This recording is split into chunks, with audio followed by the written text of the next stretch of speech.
හරි. එහෙනම් මම මේ කන්ටිනියු කරන්නන්නේ. හරි අපි එතන ඉඳන් කන්ටිනියු කරමු. මම ලින්ක් එක ෂෙයා කරන්නම් අනිත් අයට මේ දැන් ලින්ක් එක මිස් වෙච්ච අයට මම FB එකේ ඊමේල් චේන් එකේ යවන්නම්.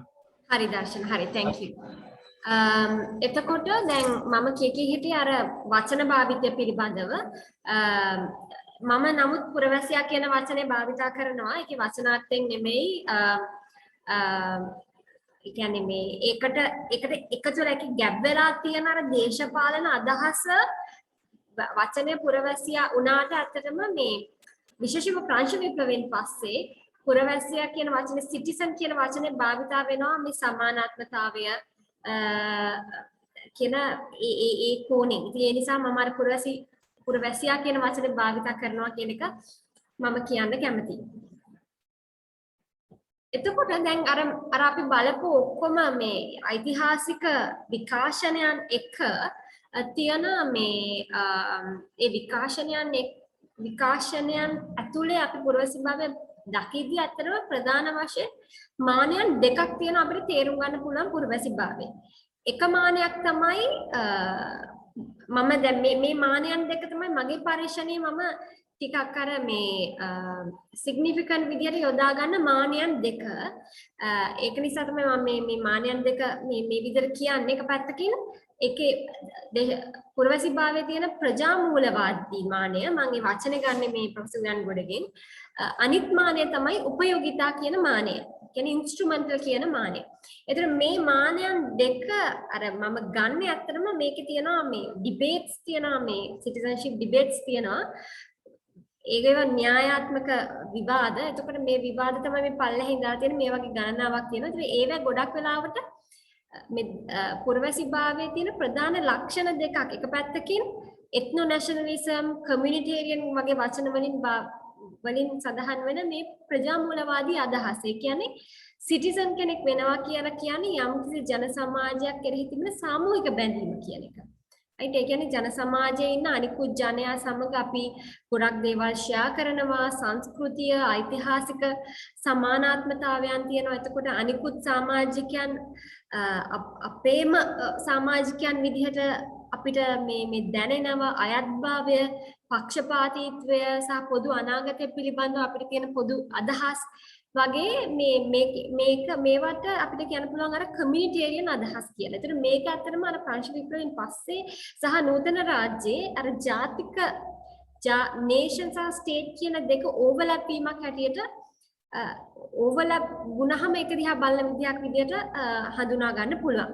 ඊගාව මානය තමයි ඉන්ස්ට්‍රුමන්ටල් මානය. නැත්නම් ලිබරල් පුරවැසිභාවයත් එක්ක එන අදහස් ටික.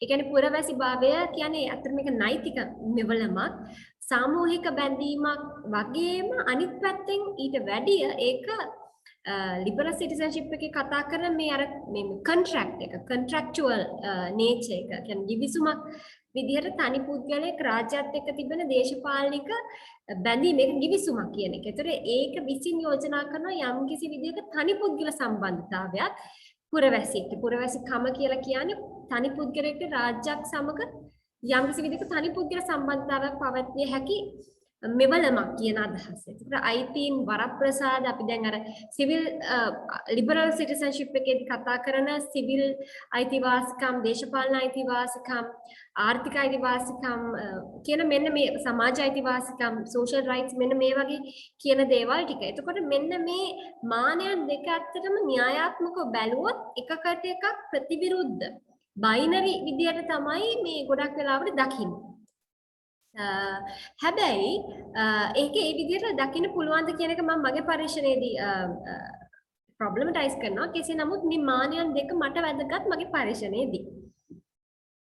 දැන් අපි සංක්‍රමණය කියන එක ඇතුලේ සංක්‍රමණය කියන સંદર્ભය ඇතුලේ පුරවැසිභාවය තේරුම් ගන්න ගියොත් අර මම කලින් කිව්වා වගේම පුරවැසිභාවය ඇත්තටම නූතන අර්ථයෙන් ගොඩක් රට සකස් වෙලා තියෙන ජාතික රාජ්‍ය ආකෘතියක් ඇතුලේ. ඒ කියන්නේ අර නෛතික බැඳීමත් දේශපාලන පක්ෂපාතීත්වයත් එකක් කියන ඒ කියන්නේ ඒ දෙක ඕවර්ලැප් වෙනවා ඒ දෙක ඉන්සෙපරබල් කියලා වෙන කළ නොහැකි කියන අදහසින්. නමුත් ජාත්‍යන්තර සංක්‍රමණයත් එක්ක මම ඇත්තට මෙතන සංක්‍රමණය කියලා කියන්නේ ඒකත් මම කියන්න ඕනේ ජාත්‍යන්තර සංක්‍රමණයට. මොකද සංක්‍රමණය කියලා කිව්වම අභ්‍යන්තර සංක්‍රමණය සහ සංක්‍රමණය කියන්නේ ඊටම පුළුල් ප්‍රපංචයක්. නමුත් මෙතෙන්දී මම සංක්‍රමණය කියන එක ගන්න නිශ්චිත අදහස ජාත්‍යන්තර සංක්‍රමණය කියන්නේ ජාතික රාජ්‍ය දේශ සීමා හරහා සිද්ධ වෙන මේ සංක්‍රමණ කියන එක. එතකොට දැන් වර්තමානයේ අපි දකිනවා මේ සංක්‍රමණය කියන එක අලුත් දෙයක් නෙමෙයි. ඒක ඓතිහාසිකව පවතින දෙයක්. හැබැයි අද වෙද්දී අපි දකිනවා ඒකේ තීව්‍රතාවය ඊටාම වැඩි වෙලා තියෙනවා. ඒ තීව්‍රතාවය වැඩිවීමත් එක්කම සංක්‍රමණය කියන සංක්‍රමණය කියන ප්‍රපංචයෙන් ජාතික රාජ්‍යයට සිද්ධ කරන්න පුළුවන් ඒ කියන්නේ බලපෑම ඊටම වැඩි වෙලා තියෙනවා, ගැඹුරු වෙලා තියෙනවා. එතකොට ඒකත් එක්කම අනිත් පැත්තෙන් අපි දන්නවා මානව අයිතිවාසිකම් වගේ රෙජිම් එකක නැගී සිටීම, ස්ත්‍රීවාදයේ නැගී සිටීම මෙන්න මේ වගේ විවිධ කාරණාත් එක්ක පුරවැසියා සහ රාජ්‍ය අතර අර තිබ්බ සම්ප්‍රදායික සම්බන්ධතාවය මේ වෙදි සංකීර්ණ වෙලා තියෙනවා. ඒ කියන්නේ කලින් මේ තනි පුද්ගලයෙක් කියන්නේ ඔහුගේ සියලුම අයිතිවාසිකම් හැමදේම තීරණය වුණේ ජාතිය ඒ රාජ්‍යත් එක්ක රාජ්‍යයට තියෙන නෛතික බැඳීම කියන කාරණාවත් එක්ක. හැබැයි මානව අයිතිවාසිකම් වගේ දේවල් ආවට පස්සේ පුරවැසියෙක් සහ මේ රාජ්‍යයක් අතර තියෙන සම්බන්ධතාවය සංකීර්ණ වෙලා තියෙනවා. ඉතින් මේ හැම දෙයක්ම බලපාලා තියෙනවා සංක්‍රමණය කියන સંદર્ભය ඇතුලේ පුරවැසි භාවය. විශේෂයෙන්ම දැන් අපි ක්‍රියාත්මක කරමින් ඉන්න මේ ජාතික පුරවැසි භාවය කියන එක, මේ national citizenship කියන එක අපිට කතා කරන්න. එතකොට දැන් හබමාස් කියනවා ඇත්තටම මේ සංක්‍රමණත් එක්ක ගත්තොත් අපිට අර පුරවැසි භාවයේ අපි කලින් කතා කරපු ප්‍රජාමූලවාදී මානය ඇත්තටම තවදුරටත් මේ වළංගු වෙන්නේ නැහැ කියලා සංක්‍රමණ වැඩි ජන සමාජයන් වල. ඒකට හේතුව තමයි දැන් ප්‍රජාමූලවාදී කතා කළේ ඒ කියන්නේ යම්කිසි ජන ප්‍රජාවක් ඔවුන් බොහෝ සමානකම් ෂෙයා කර ගන්නවා කියලා. ඓතිහාසික සංස්කෘතික සම්බන්ධතාවයන් සමානකම් ෂෙයා කර ගන්න උතරේ ඒ උන්ට තියෙන පොදු ඉතිහාසයක් පිළිබඳව යම්කිසි අවබෝධයක් ඔවුන් යම්කිසි විදිහකට හිතනවා අපි හැම කෙනෙක්ම ෂෙයා කරගන්නේ එකම විදිහේ සිතුම් පැතුම් සංස්කෘතීන් ප්‍රැක්ටිසස් කියන එක. හැබැයි සංක්‍රමණික ජන සමාජයක් කියලා කියන්නේ මේ විදිහේ අර සමජාතීය ජන කොට්ටාශයක් ඉන්න එකක් නෙමෙයි. ඒක ගොඩක් විවිධත්වයෙන් පිරුණු එකක්. විවිධ රාජ්‍යයන්ගෙන් එන ජනතාව පිරුණු තැනක්. එතකොට ප්‍රජාමූලවාදී මානෙන් පුරවැසිභාවය අපිට දකින්න පුළුවන්ද කියන ප්‍රශ්නය අතරම හබමා සහනවා. එතකොට දැන් මේ સંદર્ભය ඇතුලේ අපි ප්‍රධාන ආඛ්‍යාන මොනවාද කියන එක මතක් කරගත්තොත් නැවත වතාවක් මේ ප්‍රධාන ආඛ්‍යාන මගේ ඉන්ට්‍රස්ට් එක තමයි අර මම කියපු මාන්‍යයන් දෙක ඇසුරෙන් තේරුම් ගන්න එක. දැන් සංක්‍රමණිකෙන් සම්බන්ධයෙන් තියෙන ප්‍රධාන ආඛ්‍යාන දිහා බැලුවොත් ප්‍රධාන මූලික වශයෙන් ප්‍රධාන කැටගරිස් දෙකක් තියෙනවා. එක පැත්තකින් සත්කාරක රාජ්‍යයන් වල සත්කාරක රාජ්‍යයන් වල ඉන්න ජනතාවගෙන් ඒතර ඒ කියන්නේ මම කියන්නේ මේ non immigrant ඒ කියන්නේ ඒ රටවල් වල ඉන්න අපි native කියන නම native කියන වචනේ ටික සංවේදී වචනයක්. නමුත් අපි කියමු මේ අදහසින් සත්කාරක රාජ්‍යයන් වල කාලයක් තිස්සේ පැවතෙන ජනතාව කියන අදහසින් ඔවුන් ඒම ජනතාවගෙන් පැන නගින සංක්‍රමණ විරෝධී රැල්ලක් තියෙනවා. ඊටම ප්‍රබල විදිහට anti immigrant wave එකක් anti immigrant sentiments ගණනාවක් තියෙනවා සංක්‍රමණ විරෝධී අදහස්. එතකොට දැන් මේ ප්‍රධාන කැටගරිස් එක තමයි එක පැත්තකින් සත්කාරක රාජ්‍යයන් වලිනුත් තියෙනවා යම් කිසි ආඛ්‍යාන සංක්‍රමණික සම්බන්ධයෙන් ඔවුන්ගේ මව් රාජ්‍යයන් ගෙනු විවිධ ආඛ්‍යාන තියෙනවා. ඒත් සත්කාරක රාජ්‍යයන් වල තියෙන ආඛ්‍යාන තමයි එකක් මේ සංක්‍රමණ විරෝධී රැල්ල. ඒතකොට මේ සංක්‍රමණ විරෝධී රැල්ලේ තියෙන මූලිකම අදහස තමයි අපේ රාජ්‍යයන් වලට පැමිණෙන සංක්‍රමණකින් මම කියන්නේ මේ සංක්‍රමණ විරෝධී රැල්ලේ තියෙන ආඛ්‍යානය ගැන මම කියන්නේ. ඒකේ තියෙන ප්‍රධානම උපකල්පනය තමයි අපේ රාජ්‍ය වලට පැමිණෙන සංක්‍රමණකින් එන්නේ ඊටාම ආත්මාර්ථකාමී උපයෝගීතා ඒ කියන්නේ ඉන්ස්ට්‍රුමන්ටල් උවමනාකම් විතරක් තියාගෙන. ඒතර ඔවුන්ට ඕනේ අපේ රාජ්‍යයන් වල අපිට හිමි විය යුතු අයිතිවාසිකම් අවස්ථාවන් අපෙන් දැහැ ගන්න. එතකොට ඒ දැහැ ගැනීම ඒගොල්ලෝ කරන්නේ මොකද? ඒගොල්ලෝගේ පැමිණීමේම තියෙන මොටිව්ස් හරිම ආත්මార్థකාමී කියන අදහස. එහෙම ඒ උපයෝගිතා මානය තමයි ගොඩක් වෙලාවට මේ ආඛ්‍යානේ තියෙන්නේ. ඒතර ඒකේ තියෙන අනිත් එක තමයි වුන් හිතනවා මේගොල්ලෝ selfish. මොකද අනිත් පැත්තෙන් ඒගොල්ලෝ අපේ සත්කාරක රාජ්‍යයන් වලට උන්ට කිසිම අයත්භාවයක් නැහැ. අපේ රාජ්‍යයට පක්ෂපාතීත්වයක් නැහැ. ඔවුන්ගේ පක්ෂපාතීත්වය තියෙන ඔවුන් එන මව් රාජ්‍යයට. අපේ ජන සමාජයට ආවනම් අපේ ජන සමාජයේ තියෙන කල්චර් එක භාවිතාවයන් ඉගෙන ගන්න උන්ට අවශ්‍යතාවයක් නැහැ. ඒක අතක ඉන්ටග්‍රේට් වෙන්න ඒකාග්‍රකරණය වෙන්න අවශ්‍යතාවයක් නැහැ කියන එක තමයි මේ ආඛ්‍යානයේ තියෙන අර හරය. හරි එතකොට ඒ ආඛ්‍යානයේත් අපිට පේන්නේ මෙන්න මේ මානයන් දෙක අතර තියෙන ගැටණය. තවත් තියෙන එකක් තමයි පුරවැසිභාවයේ යලි ඇගීම කියලා කියන්න පුළුවන්.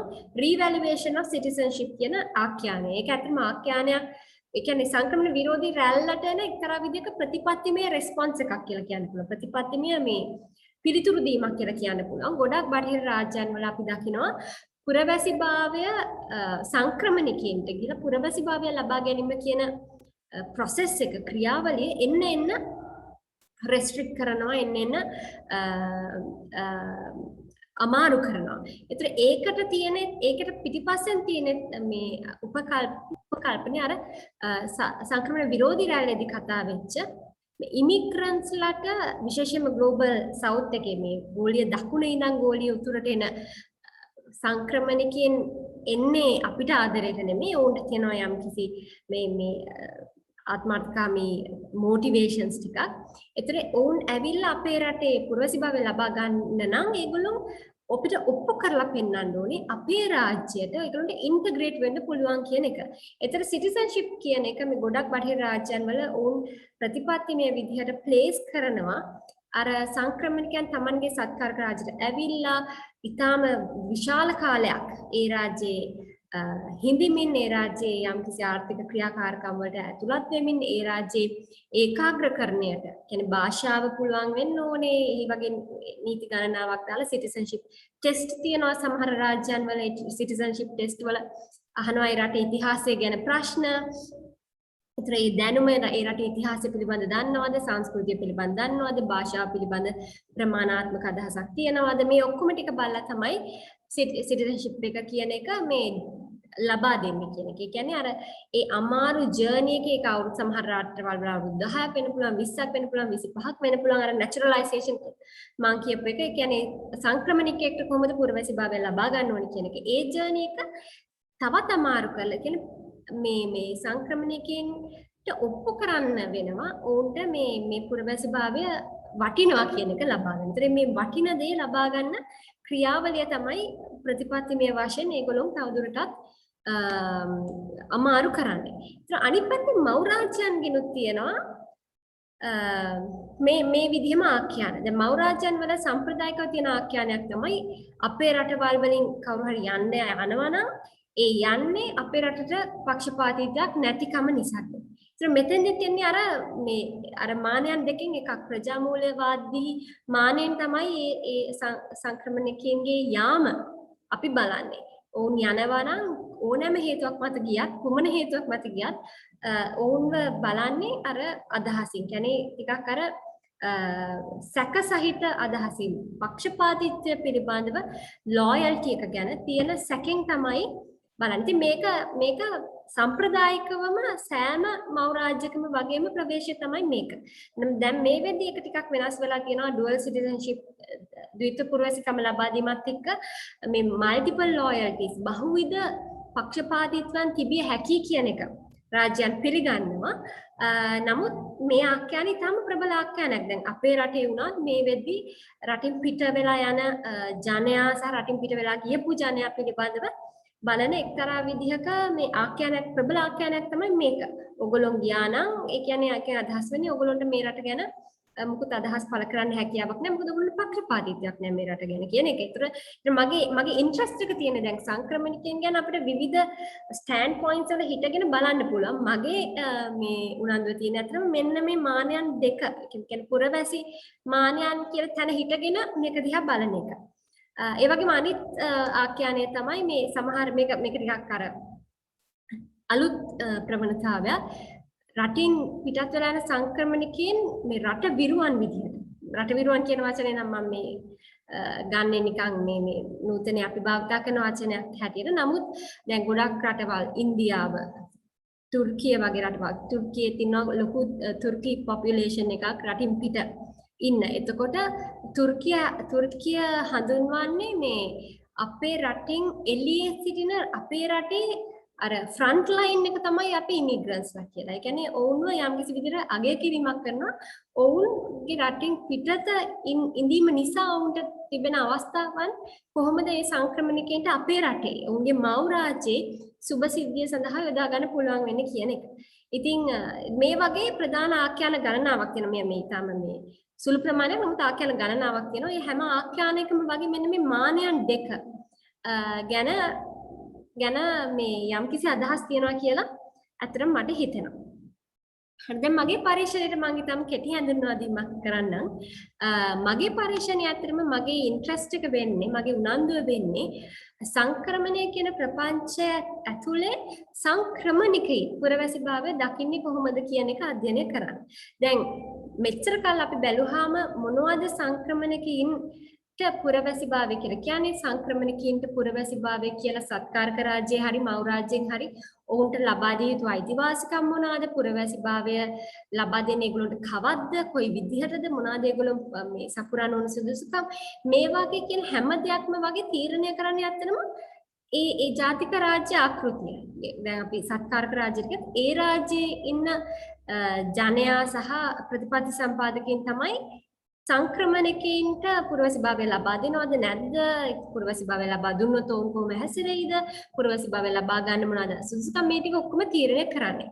නමුත් අපි දකින්නේ නැහැ මයිග්‍රේෂන් රිසර්ච් වල සහ සිටිසන්ෂිප් රිසර්ච් වලත් ලොකු අවධානයක් තාම දැන් ඇත්තටම මේ යොමු කරමින් පවතිනවා සංක්‍රමණිකයින් මේ සාකච්ඡාවේ මේ කතිකාවතේ මැද්දෙන් කියලා ඒගොල්ලෝ කොහොමද පුරවැසි භාවය දකින්නේ කියන එක බලන්න. ඉතින් මේක අපිට තේරුම් ගන්න පුළුවන් තත්ත්වයක්. මොකද සංක්‍රමණකින් පුරවැසි භාවය දකින්නේ කොහොමද කියන එක විතරක් නෙමෙයි සාමාන්‍යයෙන් පුරවැසියෙක් සාමාන්‍ය ජනයා පුරවැසි භාවය දකින්නේ කොහොමද කියන එකත් ඇත්තටම මේ ලිටරේචර් එකේ එහෙම ලොකුවට නැහැ. ගොඩක් වෙලාවට තියෙන අර න්‍යායාත්මකව හරි ජාතික රාජ්‍ය ආකෘතියෙන් හරි ප්‍රතිමානීය අදහසින් නෝමටිව්ලි හරි කරන මේ කතිකාවන් තමයි. ඉතින් මගේ උනන්දුව තියෙන්නේ සංක්‍රමණිකයි.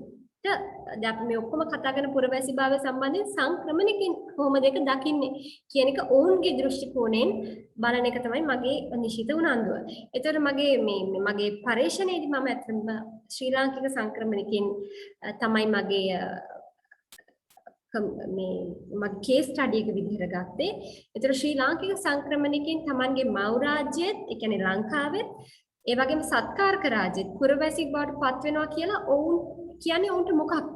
ඒක එකක්ද? ඒ දෙක දෙකක්ද? ඒ දෙක ඒ අදහස් පරිකල්පනය කරන ආකාරයන් වෙනස්ද? මොන වගේ සාධකද ඒ අදහස් වලට බලපාලා තියෙන්නේ කියන එක තමයි මට අත්‍තරම දැනගන්න උවමනා වුණේ. ඒකපර මෙතෙන්දි මව් රාජ්‍ය කියන්නේ ශ්‍රී ලංකාව මගේ ශාස්ත්‍ර අධ්‍යයනය අත්‍තරම තිබුණේ ඕස්ට්‍රේලියාවේ සහ නවසීලන්තයේ. ඕස්ට්‍රේලියාවේ සහ නවසීලන්තයේ ස්ථීර පදිංචියේ සිටින ශ්‍රී ලාංකික සංක්‍රමණිකයන් තමයි මගේ පාටිසිපන්ට්ස්ලා බවට පත් වුණේ. ඒතර එතෙන්දි මම භාවිතා කරේ සම්මුඛ සාකච්ඡා මම විවිධ සංක්‍රමණිකයන් එක්ක කළා ශ්‍රී ලාංකික සංක්‍රමණිකයන්. එතකොට එතන හිටියා ස්කිල්ඩ් විදිහට කුසලතා මත සංක්‍රමණය වෙච්ච සංක්‍රමණිකයන් ඒ වගේම සරණාගතයන් හැටියට සංක්‍රමණය වෙච්ච අය එතන හිටියා. විවිධ ලංකාවේ විවිධ ප්‍රදේශ වලින් විවිධ පන්ති වලින් ගියපු කට්ටිය වගේම විවිධ ජන වර්ග වලින් සංක්‍රමණය වෙච්ච උදවිය. අතර මට මුස්ලිම් සංක්‍රමණිකයන් එක්ක කතා කරන්න හම්බුණා. සිංහල සහ දමිළ සංක්‍රමණිකයන් එක්ක තමයි මම කතා කරේ. එතකොට විශේෂයෙන්ම ප්‍රධාන නගර 4ක මෙල්බර්න්, සිඩ්නි ඕස්ට්‍රේලියාවේ සහ නවසීලන්තයේ ඕක්ලන්ඩ් සහ වෙලින්ටන් කියන නගර 4 තමයි මගේ ශාස්ත්‍ර පරීක්ෂණය සිද්ධ කළේ.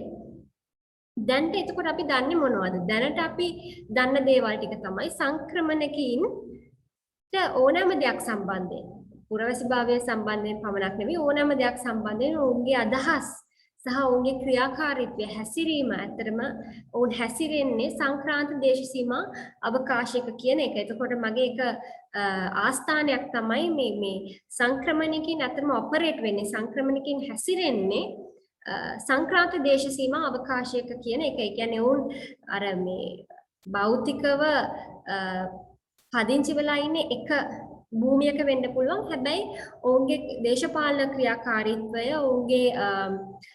ඔවුන්ගේ හැසිරීම ඔවුන්ගේ මේ සම්බන්ධතා පවත්වාගෙන යාම කියන එක මවුරටත් සත්කාරක රාජ්‍යයක් කියන රාජ්‍යයන් දෙක අතරේ තියෙන මැද තියෙන දේශ සීමාව බ්ලර් වෙලා වගේ තියෙන්නේ කියන අදහස මේ ස්ටිලා කියන්නේ එහෙම අදහසක්. ඒ කියන්නේ මේ nation states වල තියෙන boundaries අතරම මේ බොඳ වෙලා තියෙන්නේ. ඒතර මේ බොඳ වෙච්ච social space එක තමයි සංක්‍රමණකින් ක්‍රියා කරන්නේ කියන එක. ඒතර ඒක මගේ ආස්ථානයක්.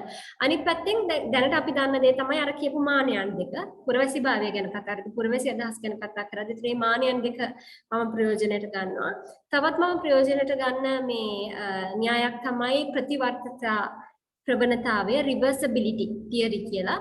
ඒක මේ ඊටාම ප්‍රසිද්ධ සංක්‍රමණික අධ්‍යයනයන් කරන ස්කෝලර්ස් දෙන්නෙක්ගේ ඒකෙදි අදහස් කරන්නේ reversibility කියන එකෙන් අදහස් කරන්නේ ඔවුන් මේ අධ්‍යයනය කරන්නේ අතරම මෙක්සිකානු ජනයා ගැන ඇමරිකාවේ ඉන්න ඒක ඔවුන්ගේ කේස් එක මුල් කරගෙන. ඒතර ඔවුන් කියන දේ තමයි හැම වෙලාවෙම මව් රාජ්‍යයේ තියෙන සාධක conditions තත්වයන්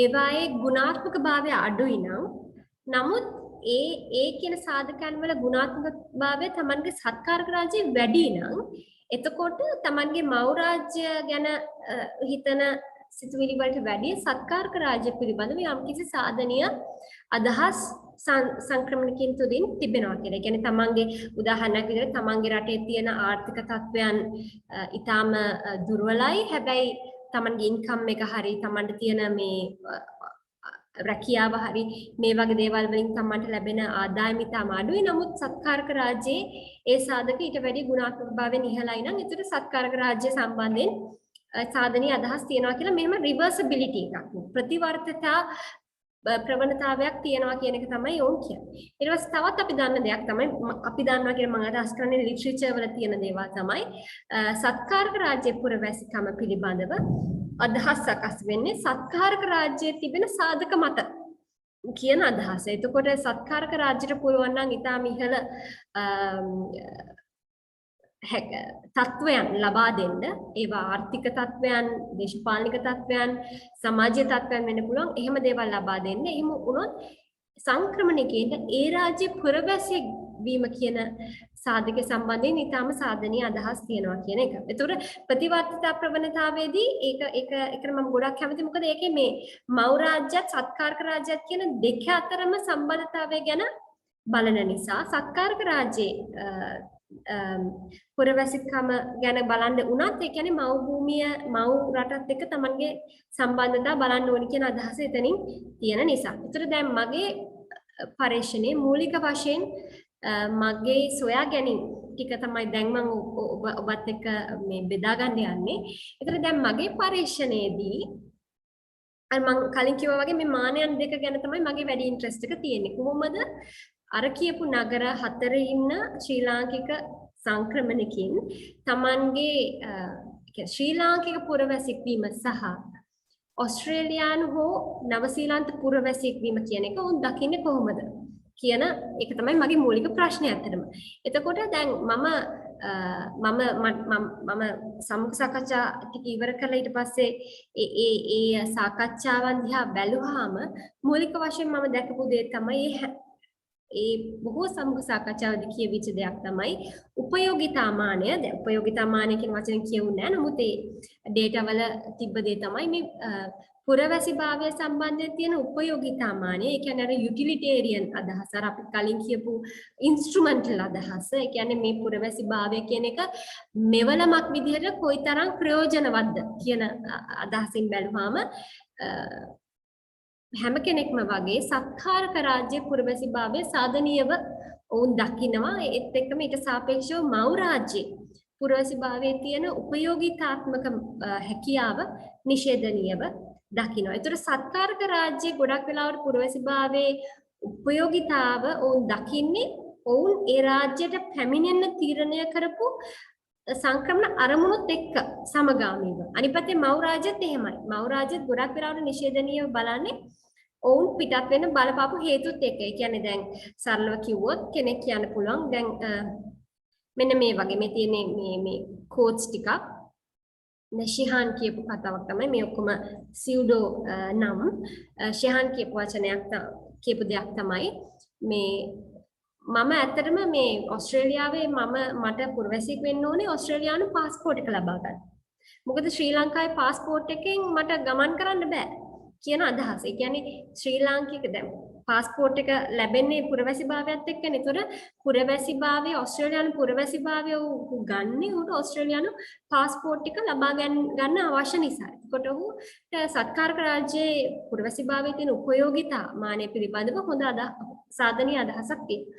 ඒතර විශේෂයෙන්ම සිංහල සංක්‍රමණිකයින් බලපු උපයෝගීතා අදහස් විශේෂයෙන්ම එතන මම වෙනසක් දකිනවා ජනවාර්ගිකත්වයේ මත වෙනස්කම් තිබුණා. පොදුවේ සිංහල සහ දමිළ සංක්‍රමණිකයින් සත්කාරක රාජ්‍යයේ පුරවැසිභාවයේ උපයෝගීතා මානය ගැන සාධනීයව දැක්කට ඔවුන් එක උන් දක්වපු හේතු වෙනස්. ඒ කියන්නේ සිංහල සංක්‍රමණිකයන් අතරම ගොඩක් වෙලාවට සමාජ සහ ආර්ථික අයිතිවාසිකම් ඒ කියන්නේ තමන්ට සත්කාරක රාජ්‍ය පුරවැසිභාවයෙන් හම්බ වෙන විශේෂම පාස්පෝර්ට් එක ඒ කියන්නේ travel rights පාස්පෝර්ට් එක ඒ වගේම හම්බ වෙන මේ රැකියා අවස්ථාවන් සමහර සත්කාරක රාජ්‍යයන් වල තියෙනවා ඇතැම් රැකියා අවස්ථාවන් ඒ රාජ්‍යයේ පුරවැසියෙක් විතරයි ඒ රැකියා අවස්ථාවන් ලබා ගන්න පුළුවන් වෙන්නේ. ඒ වගේම සමහර විශේෂයෙන්ම සිංහල සංක්‍රමණිකයින් විශේෂයෙන්ම පේරන්ට්ස්ලා දෙමාපියන් කියපු කතාවක් තමයි අපිට පුරවැසිභාවය ගැන ලොකුම අවශ්‍යතාවය තියෙන්නේ අපේ දරුවන්ට අධ්‍යාපනය ලබා දෙන්න ඕන නිසා. පුරවැසියෙක් වුණොත් ගොඩක් ඔප්ෂන්ස් තියෙනවා, ෆන්ඩින් තියෙනවා, මේ ස්කෝලර්ෂිප්ස් තියෙනවා අපේ දරුවන්ට අධ්‍යාපනය ලබා දෙන්න පුළුවන්. ඒතර ඒගොල්ලෝ කියපු එකක් තමයි ඇතැම් සංක්‍රමණිකයින් කියපු දෙයක් තමයි අපි ලංකාවෙන් ආවෙම මේකට ආවෙම අපේ දරුවන්ට හොඳ අධ්‍යාපනයක් ලබා දෙන්න. ඒ නිසා සත්කාරක රාජ්‍යයේ පුරවැසිභාවය අපි අනිවාර්යයෙන්ම ලබා ගන්න ඕනේ. එහෙම ලබා ගත්තොත් අපේ ළමයින්ට වැඩිපුර අවස්ථාවන් තිබෙනවා කියන එක. ඊට පටහැනිව දමිළ සංක්‍රමණිකයන් ඇත්තටම අර මේ සෝසියෝ ඉකොනොමික් ඒ කියන්නේ සමාජ සහ ආර්ථික කියන සාධක වලට වැඩි වුන් සංවේදීත්වයක් දැක්ුවේ සත්කාරක රාජ්‍යයේ පුරවැසිභාවයේ තිබෙන මේ දේශපාලන සහ සුරක්ෂිතභාවය සම්බන්ධ හේතුන් නිසා. ඒතර ඒක නැවත වතාවක් ඕවර්ලැප් වෙනවා ඔවුන් අතර මව් රාජ්‍යයෙන් පිටත්ව ගියපු හේතු. ඔවුන්ට ගොඩක් පුරවැසිභාවයත් එක්ක තිබ්බ මේ උපයෝගීතාමානින් බැලුවම තියෙන දේවල් තමයි ඔවුන්ගේ සුරක්ෂිතතාවය, දේශපාලන අයිතිවාසිකම් මව් රාජ්‍යයේදී ඉෂ්ට වුණේ නැහැ කියන perception එක. එතකොට දැන් ශිව කුමාර් වගේ කෙනෙක් කියපු දෙයක් බැලුවොත් මගේ තුන්වෙනි quote එක if you have the citizenship in Australia the country will have protection over you. Australia also can't deport you. කියන එක. ඒ කියන්නේ දමිළ සංක්‍රමණිකයන් නිතරම කියපු දෙයක් තමයි ඔවුන්ගේ ඕස්ට්‍රේලියානු පුරවැසිභාවය සහ නවසීලන්ත පුරවැසිභාවය අගය කරපු ප්‍රධානම දෙයක් තමයි අපිට දැන් මේ රාජ්‍යයේ අපිට equal citizensලා විදියට අපිට දේශපාලන අයිතිවාසිකම් තියෙනවා. ඒ වගේම විශේෂයෙන්ම අපිට සුරක්ෂිතභාවය තියෙනවා. ඒ කියන්නේ මේ රටෙන් අපිව ඩිපෝට් කරන්න බෑ. හදිසියවත් අපි ලංකාවට ගියොත් ලංකාවේ අපි යම් කිසි දේශපාලන තත්වයකට මුහුණ දුන්නොත් මේ රටේ පුරවැසියෙක් නම් මේ රට අපි වෙනුවෙන් අපිව බලා ගන්නවා. අපිට ප්‍රොටෙක්ෂන් දෙනවා. කියන ඔන්න ඔය කියන අදහස. එතකොට උපයෝගීතා මානය සම්බන්ධයෙන් පොදුවේ සිංහල දමිළ සියලුම සංක්‍රමණිකයින් මව් රාජ්‍යයේ පුරවැසිභාවයේ උපයෝගීතා මානය දුර්වලව දකිනවා සත්කාරක රාජ්‍යයේ සාධනීයව දකිනවා. නමුත් ඒ සාධනීයව දැකීමේ හේතු මූලික වශයෙන් ජනවාර්ගිකත්වයේ මත වෙනස් වෙනවා කියලා මගේ අධ්‍යයනයේදී අත්‍තරම මට දැනගන්න පුළුවන් වුණා. ඊගව මානය තමයි ප්‍රජා මූලවාදී මානය. මේ මානයට මම ඉතින් වැඩිපුර කැමති. මොකද අතරම අර මේ උපයෝගිතා මානය ගැන අඩු වැඩි වශයෙන් ලිටරේචර් එකේ අවධානයක් යොදවලා තියෙනවා. හැබැයි ප්‍රජාමූලවාදී මානය කියන්නේ සංක්‍රමණිකයින්ට මේ අර කමියුනිටේරියන් අදහස Tamanගේ මව් රාජ්‍ය සහ සත්කාරක රාජ්‍ය ගැන තියෙන මේ අයත්භාවය පක්ෂපාතීත්වය වගේ දේවල් ගැන ලොකුවට තාම ලිටරේචර් එකේ කතා කරලා නැහැ. දැන් මේකෙත් පොදුවේ මම දැකපු දේ තමයි පොදුවේ මව් රාජ්‍යයට තියෙන ප්‍රජාමූලවාදී මානේ සිංහල දමිළ සංක්‍රමණිකයින්ට ඇත්තටම යම් කිසි විදිහක අදහස් තියෙන සාධනීය අදහස් ප්‍රජාමූලවාදී මානය සම්බන්ධයෙන්. ඒ කියන්නේ අර උපයෝගිතා මානය දුර්වල වුණත් උපයෝගිතාවෙන් සහ ශ්‍රී ලංකා සිටිසන්ෂිප් එකෙන් හම්බෙන ප්‍රයෝජන ගැන අතෘප්තිමත් වුණත් ඒව ගැන තියෙන අදහස් දුර්වල වුණත් ප්‍රජාමූලවාදී මානය. ඒ කියන්නේ ඒ රට ශ්‍රී ලංකාව කියන්නේ අපේ මව් රට ශ්‍රී ලංකාවේ ඉන්න ජනයා එක්ක අපි ගොඩක් දේවල් මේ බෙදා ගන්නවා.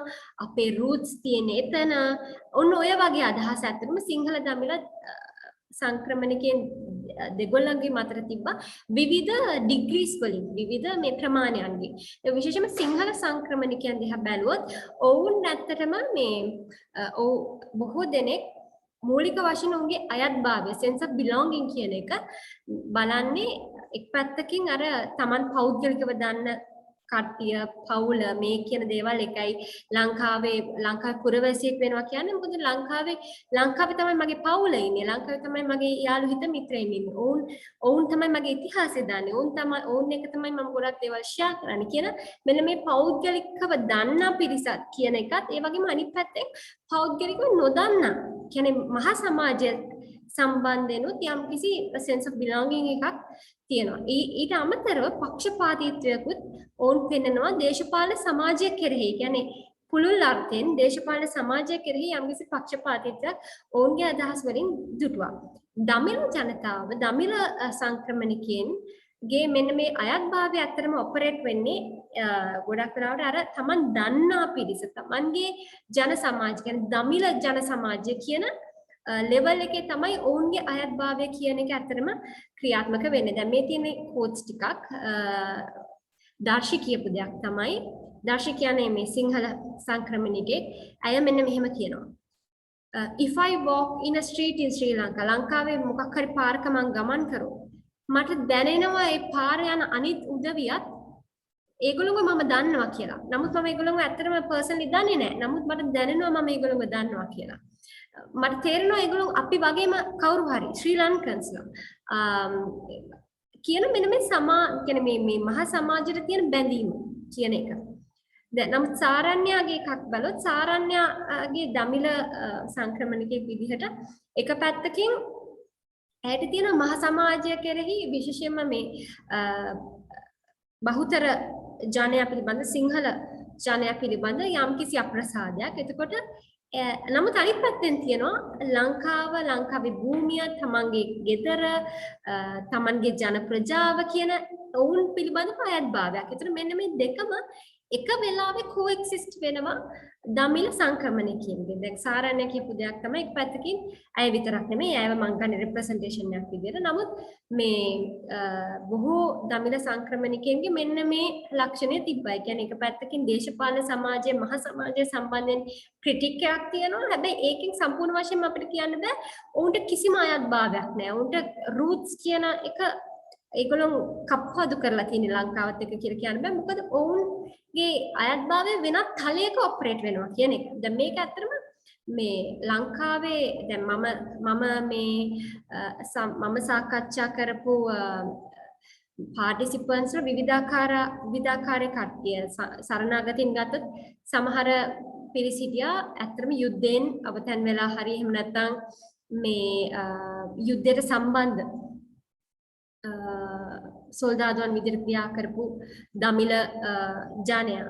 ඒ වගේම තවත් පිරිසක් ඉන්නවා ඇත්තටම ඔවුන් මේ ලංකාවේ වෙනත් ප්‍රදේශවල ජනතාව සමහරවිට මේ නුවරඑළිය එහෙම නැත්නම් කොළඹ. එතකොට ඔවුන් කෙලින්ම ඍජුව යුද්ධය අත්දැකලා නැති වුණත් ඔවුන්ගේ ඩෙන්ටිටි එක විසින් දමිළ ඩෙන්ටිටි එක විසින් ඔවුන් සරණාගත භාවය තමයි ඇප්ලයි කරලා මේ ඒ රටවල් වලට ගිහිලා තියෙන්නේ. ඉතින් අර විදිහේ මේ ලංකාව සම්බන්ධයෙන් මේ කියන්නේ Tamanගේ පවුල් වල මේ හිත මිතුරන් යුද්ධෙන් නැති වෙලා මේ වගේ තාම ඛේදනීය තත්ත්වයන් වලට මුහුණ දුන්න සරණාගතයින්ට පවා ඔවුන්ගේ අර ලංකාව කෙරෙහි තියෙන මහ සමාජය ගැන තිබෙන අප්‍රසාදයක් තිබුණාට අනිත් පැත්තෙන් සම්පූර්ණ වශයෙන් අපිට ඔවුන්ට කිසිම අයත්භාවයක් නැහැ කියලා කියන ප්‍රකාශයත් අතරම වැරදි. මොකද අනිත් පැත්තෙන් මේ යම්කිසි පෞද්ගලික අවකාශයක් ඇතුලේ සහ අතරම ඔවුන්ගේ ජන සමාජය, දමිළ ජන සමාජය කෙරෙහි ඔවුන්ට තියෙනවා යම්කිසි අයත්භාවයක්. ශ්‍රී ලංකාව මුල් කරගෙන තමයි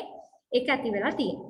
එතකොට දැන් ඔය මං කිව්වේ අතරම මව් රාජ්‍ය සම්බන්ධයෙන් තියෙන අර කමියුනිටේරියන් අදහස කොහොමද කියලා. එතකොට එතෙන්දි මම කිව්වේ මව් රාජ්‍යයේ පුරවැසි භාවය කියන්නේ ශ්‍රී ලාංකේය පුරවැසි භාවයෙන් හම්බෙන ප්‍රයෝජන කියන්නේ උපයෝගීතාවයන් අන්තිම දුර්වලයි කියලා හිතුවත්, ඒ කියන්නේ තාම නිෂේධනීය කියලා හිතුවත් ඒක බලපාලා නැහැ ශ්‍රී ලාංකික පුරවැසියෙක් වීම කියන දේ ඇතුලේ තියෙන ප්‍රජාමූලිකවාදී මානය නැති කරන්න.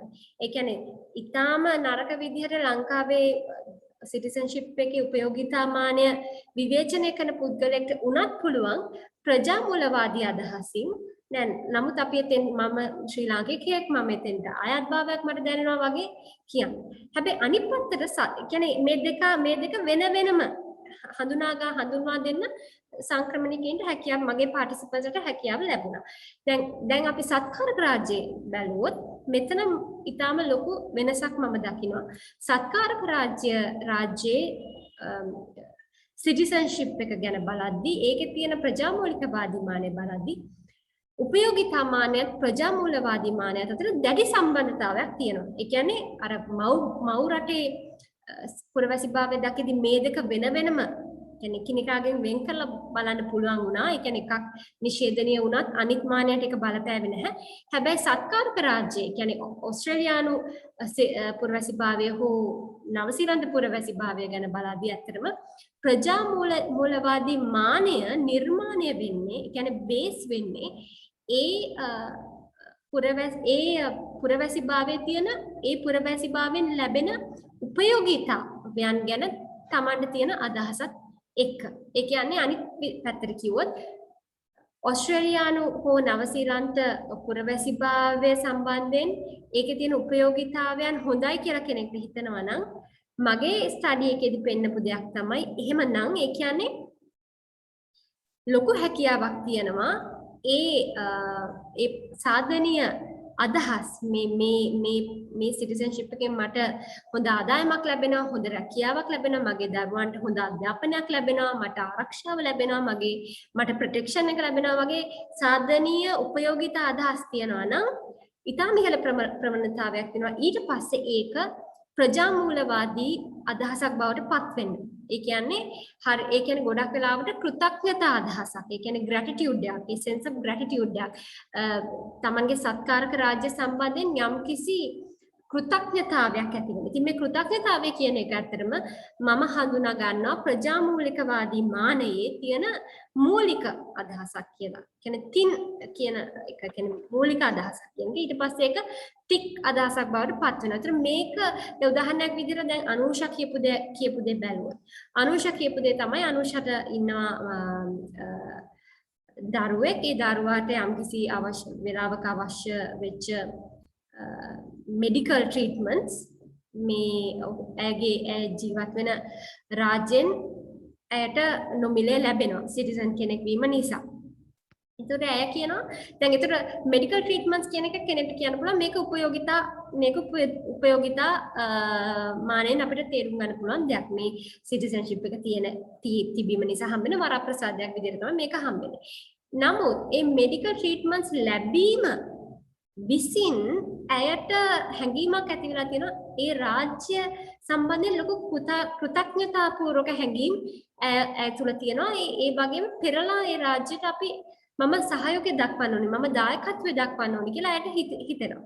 ඒ කියන්නේ අර උපයෝගිතා මානය සාර්ථක වීම, සාධනීයව දැකීම අනිත් පැත්තට මේ හැරවිලා තියෙනවා කෘතඥතාවයක් විදිහට. ඉතින් මේ කෘතඥතා කියන එක මේක මම මේ තාමත් ඩිවෙලොප් කරගෙන යන graph එකක් මේක මගේ මේ පරීක්ෂණේ තිබ්බ එකක් නෙමෙයි.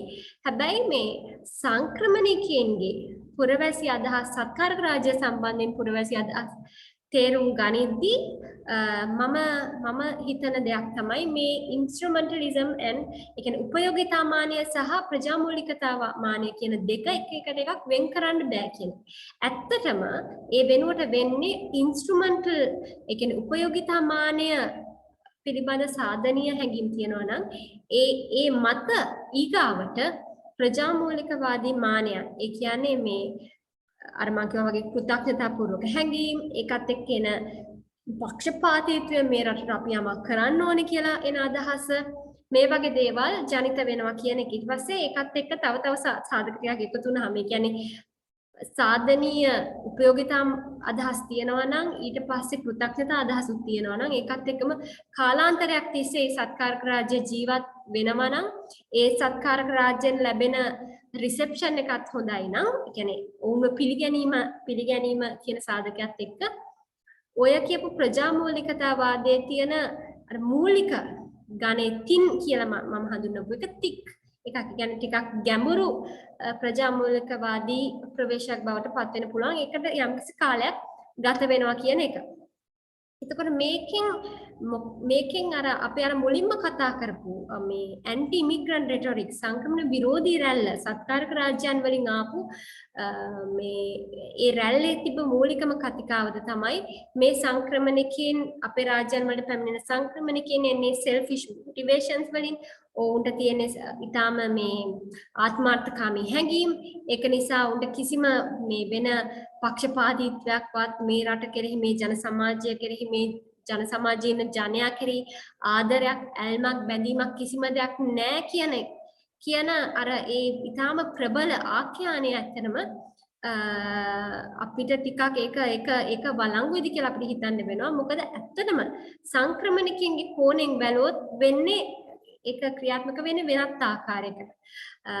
ඇත්තටම සත්කාරක රාජ්‍යයෙන් ඔවුන්ට හම්බෙන උපයෝගිතා අදහස් උපයෝගිතාවයන් ඉතාම ඉහළයි නම් ඒ සම්බන්ධයෙන් ඔවුන්ට තියෙන තෘප්තිමත් හැඟීම් නම් ඒක ඊට පස්සේ සත්කාරක රාජ්‍ය පුරවැසියෙක් වීම සම්බන්ධයෙන් තිබෙන අර මේ ප්‍රජාමූලික වාදී අදහස් වලට ප්‍රබලව බලපානවා. ඒ කියන්නේ ඉන්ස්ට්‍රුමන්ටල් සහ කියන්නේ උපයෝගිතා සහ ප්‍රජාමූලික වාදී කියන මානයන් දෙක අතර ඉතාම දැඩි සම්බන්ධතාවයක් තියෙනවා කියන එක. සහ විශේෂයෙන්ම උපයෝගිතා මානය කියන එක ඉතාම වැදගත් කියන එක. මොකද ඒක උඩ තමයි ඊට පස්සේ ප්‍රජාමූලිකවාදී අදහස් ඇති වෙන්නේ කියන එක. කියන්නේ අතරම මට කිසිම සංක්‍රමණිකෙක් කිව්වේ නැහැ. දැන් මට හම්බෙච්ච සමහර සංක්‍රමණිකයින් ඔවුන්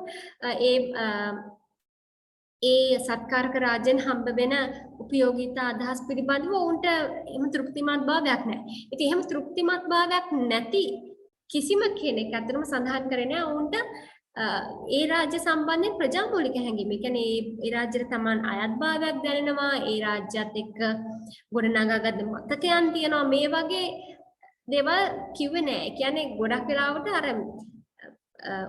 ඉන්ස්ට්‍රුමන්ටල් ලෙවල් එකේ තිබෙන තෘප්තිමත් භාවය හරියට ෆවුන්ඩේෂන් එකක් වගේ කියලා මට හිතෙනවා.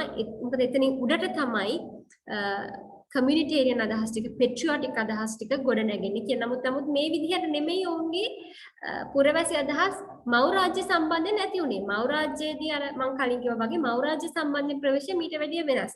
අතරම උපයෝගිතා, ඒ කියන්නේ ඉන්ස්ට්‍රුමන්ටල් විදිහට ඊටාම නිෂේධනීයව දේවල් ශ්‍රී ලාංකේය පුරවැසිකම දකින්න කෙනෙක් වුණා. හැකියාව තිබුණා ඒක නොසලකා හැරලා ලංකාව සම්බන්ධයෙන් අයත්භාවය ගැන කතා කරා.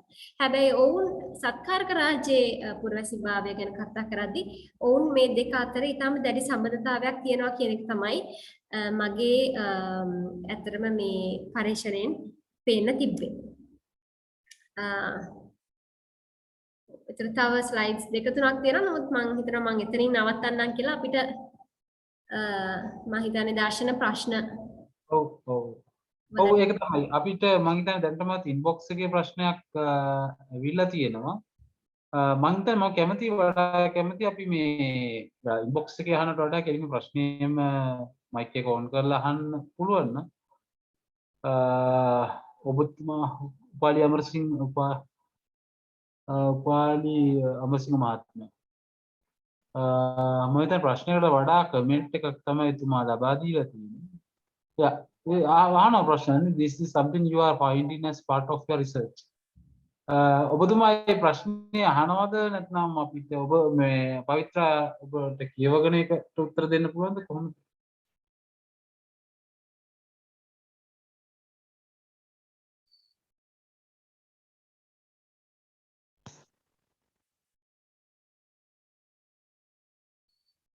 යතරේ මේ ප්‍රශ්න තියෙන ඕනම කෙනෙකුට හෑන්ඩ් රේස් කරලා නම් අපිට ඒක දැනගන්න පුළුවන් ප්‍රශ්නේ අහන්න යොමු කරන්න පුළුවන්.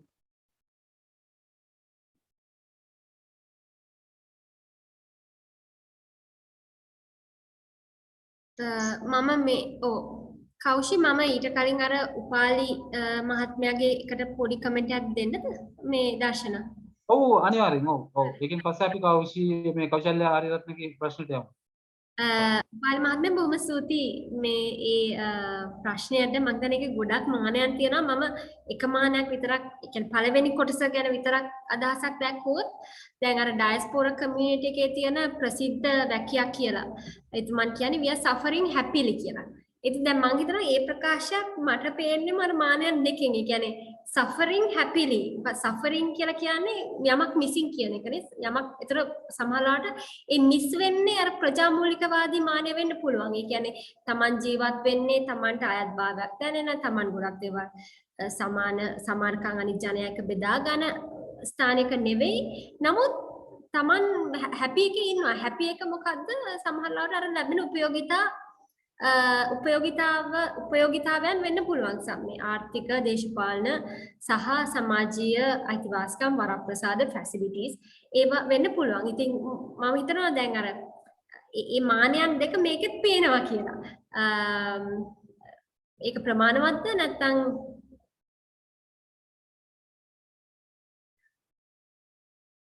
මම හිතන්නේ මේ ප්‍රශ්නෙට උත්තරේ ප්‍රමාණවත් වෙන්න ඇති. එතුමාට මම හිතන්නේ එහෙම නැත්නම් ආයෙත් ඉන්බොක්ස් එකෙන් මේ ප්‍රශ්න අහන්න පුළුවන්. අපිට පුළුවන් කෞශල්‍ය ආරියරත්නගේ ප්‍රශ්නට යන්න. මාව ඇහෙනවද? ඇහෙනවා. ඔව් අපිට ඇහෙනවා කෞශල්‍ය. thank you පවිත්‍ර මේ පවිත්‍රගේ රිසර්ච් ඒරියා එක දැනන් හිටියට අද තමයි ඇත්තටම මම මේ රිසර්ච් එක මොකක්ද කියන එක ගැන අදහසකට ආවේ. මේ මට තියෙන ප්‍රශ්නයක් මේ දැන් ඔයාගේ රිසර්ච් එකේදී යම් ආකාරයකට ප්‍රශ්න දෙකක් ඇත්තට මේක ස්ටඩි එකක් වුණාද ඒ කියන්නේ ඩයස්පෝරා එකේ පොලිටිකල් මූවමන්ට්ස් ගැන ඒගොල්ලන්ගේ දේශපාලනික ක්‍රියාකාරකම් ගැන ඒ කියන්නේ අනිවාර්යෙන් අර අපි දන්නවානේ ඩයස්පෝරා එකේ ඇතුළේදී දැන් අපිට මම දන්නේ ඕස්ට්‍රේලියාවෙත් එක තියෙනවා හැබැයි අපිට දැන් UK වගේ ගත්තාම ගොඩක් politically active. ඒතර එහෙම එකකදී මට හරියටම පොඩ්ඩක් පැහැදිලි කරන්න පුළුවන්ද? මට ඒක හරියටම තේරෙන්නේ නැහැ. ඔයාගේ framework එකට දාගන්න. ඒ කියන්නේ දේශපාලනය කිරීම කියන එක ඇත්තටම දැන් තමන්ගේ රටේදී ඒක උපයෝගිතාවාදයේ වගේම ප්‍රජාමූලික වැඩකුත් වෙනවා. ඒතර ඩයස්පෝරා එකේදී දේශපාලනය මොන විදිහටද ඔයා රීඩ් මොන framework එකකින්ද රීඩ් කරේ කියන එක ඔයාගේ ස්ටඩි එකේ තිබුණාද කියන එක පළවෙනි ප්‍රශ්නය.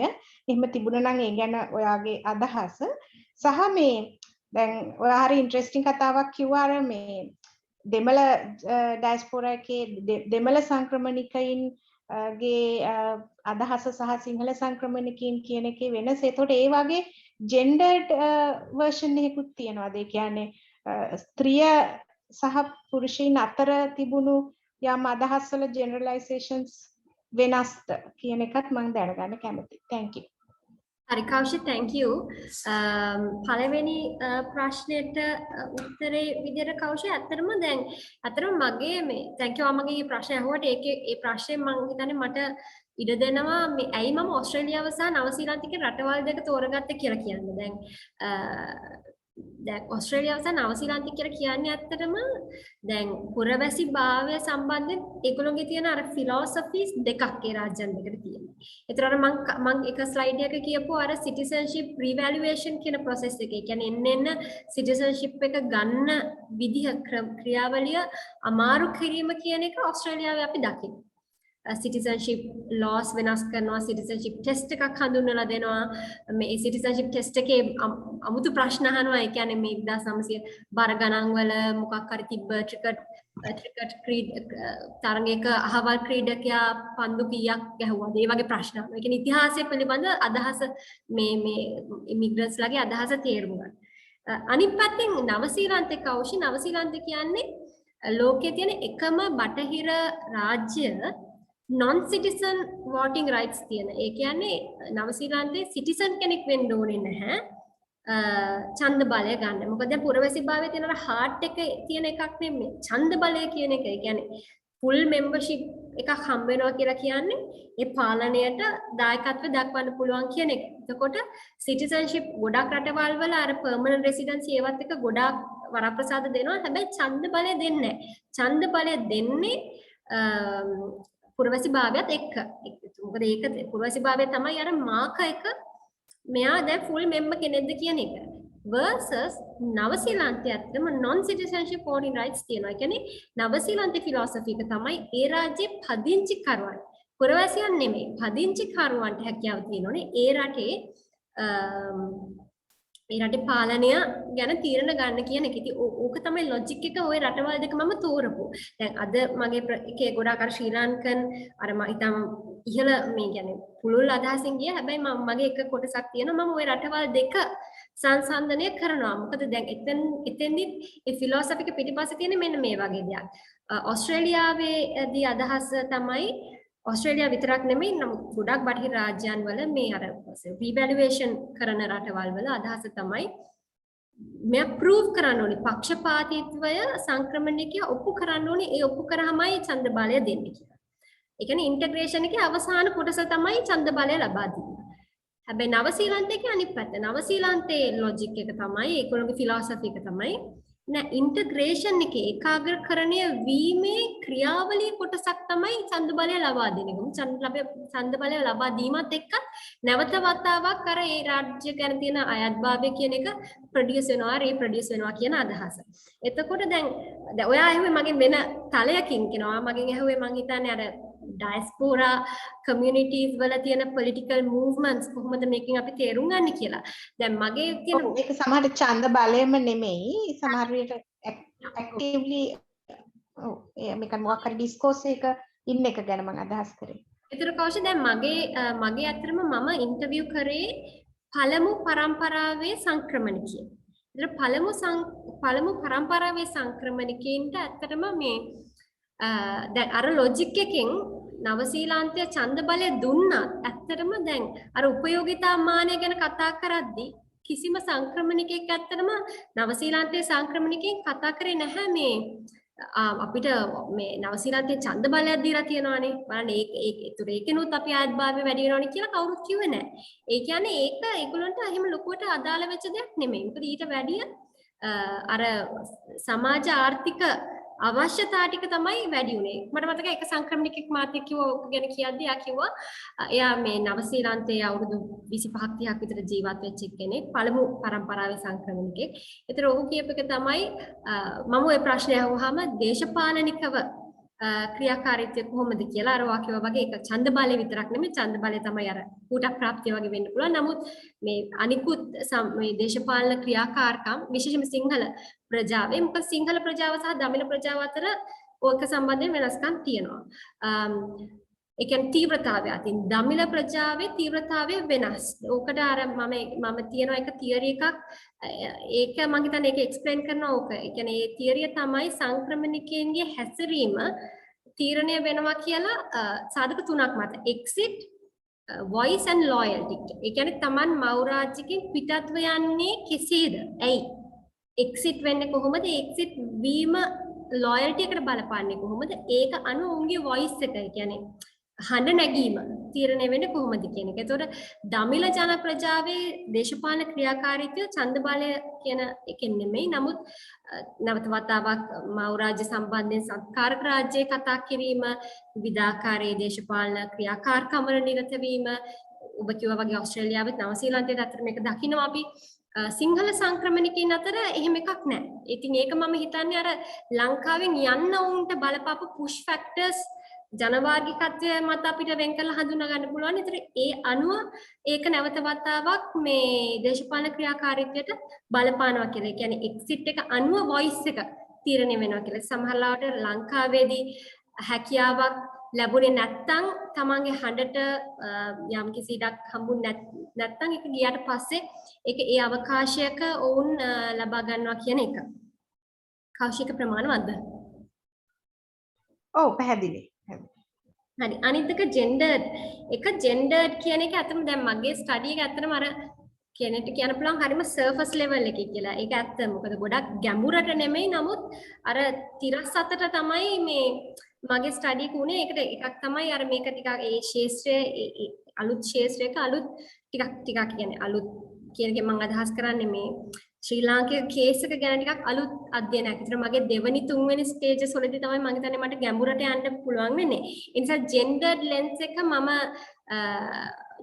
කියන්නේ පැහැදිලිවම තියන වෙනස්කම්. ඒ කියන්නේ ප්‍රධානම වෙනස්කමක් තමයි මම දැකපු විශේෂයෙන්ම මාත් එක්ක කතා කරපු කාන්තා සංක්‍රමණිකයින් ඔවුන් අපි හිතමු ඔවුන්ගේ පුෂ් ෆැක්ටර්ස්. ඒ කියන්නේ ගොඩක් වෙලාවට සමහරු ඉන්නවා මේ ඔවුන් දැන් විශේෂයෙන්ම ලංකාවේ විවාහ වෙලා නැති වගේ කට්ටිය එහෙට ගියාට පස්සේ ඔවුන්ගේ පුරවැසිභාවය කියන එක සම්බන්ධයෙන් අදහස් සකස් වෙන්නේ එහෙ තියෙන නිදහස, එහෙ තියෙන මේ ෆ්‍රීඩම් එක. අතර මෙහි අර අයත්භාවය කියන එකෙන් ගැලවීම වගේ එකකින් තමයි ඔවුන්ගේ ඒ අර අදහස් ක්‍රියාත්මක වෙන්නේ. හැබැයි මේ මම කියනෝනේ මම මේක ගැන විශේෂ අවධානයක් මේ ලෙවල් එකේදී කෞෂි හැම යෙදුවේ නැහැ කියලා.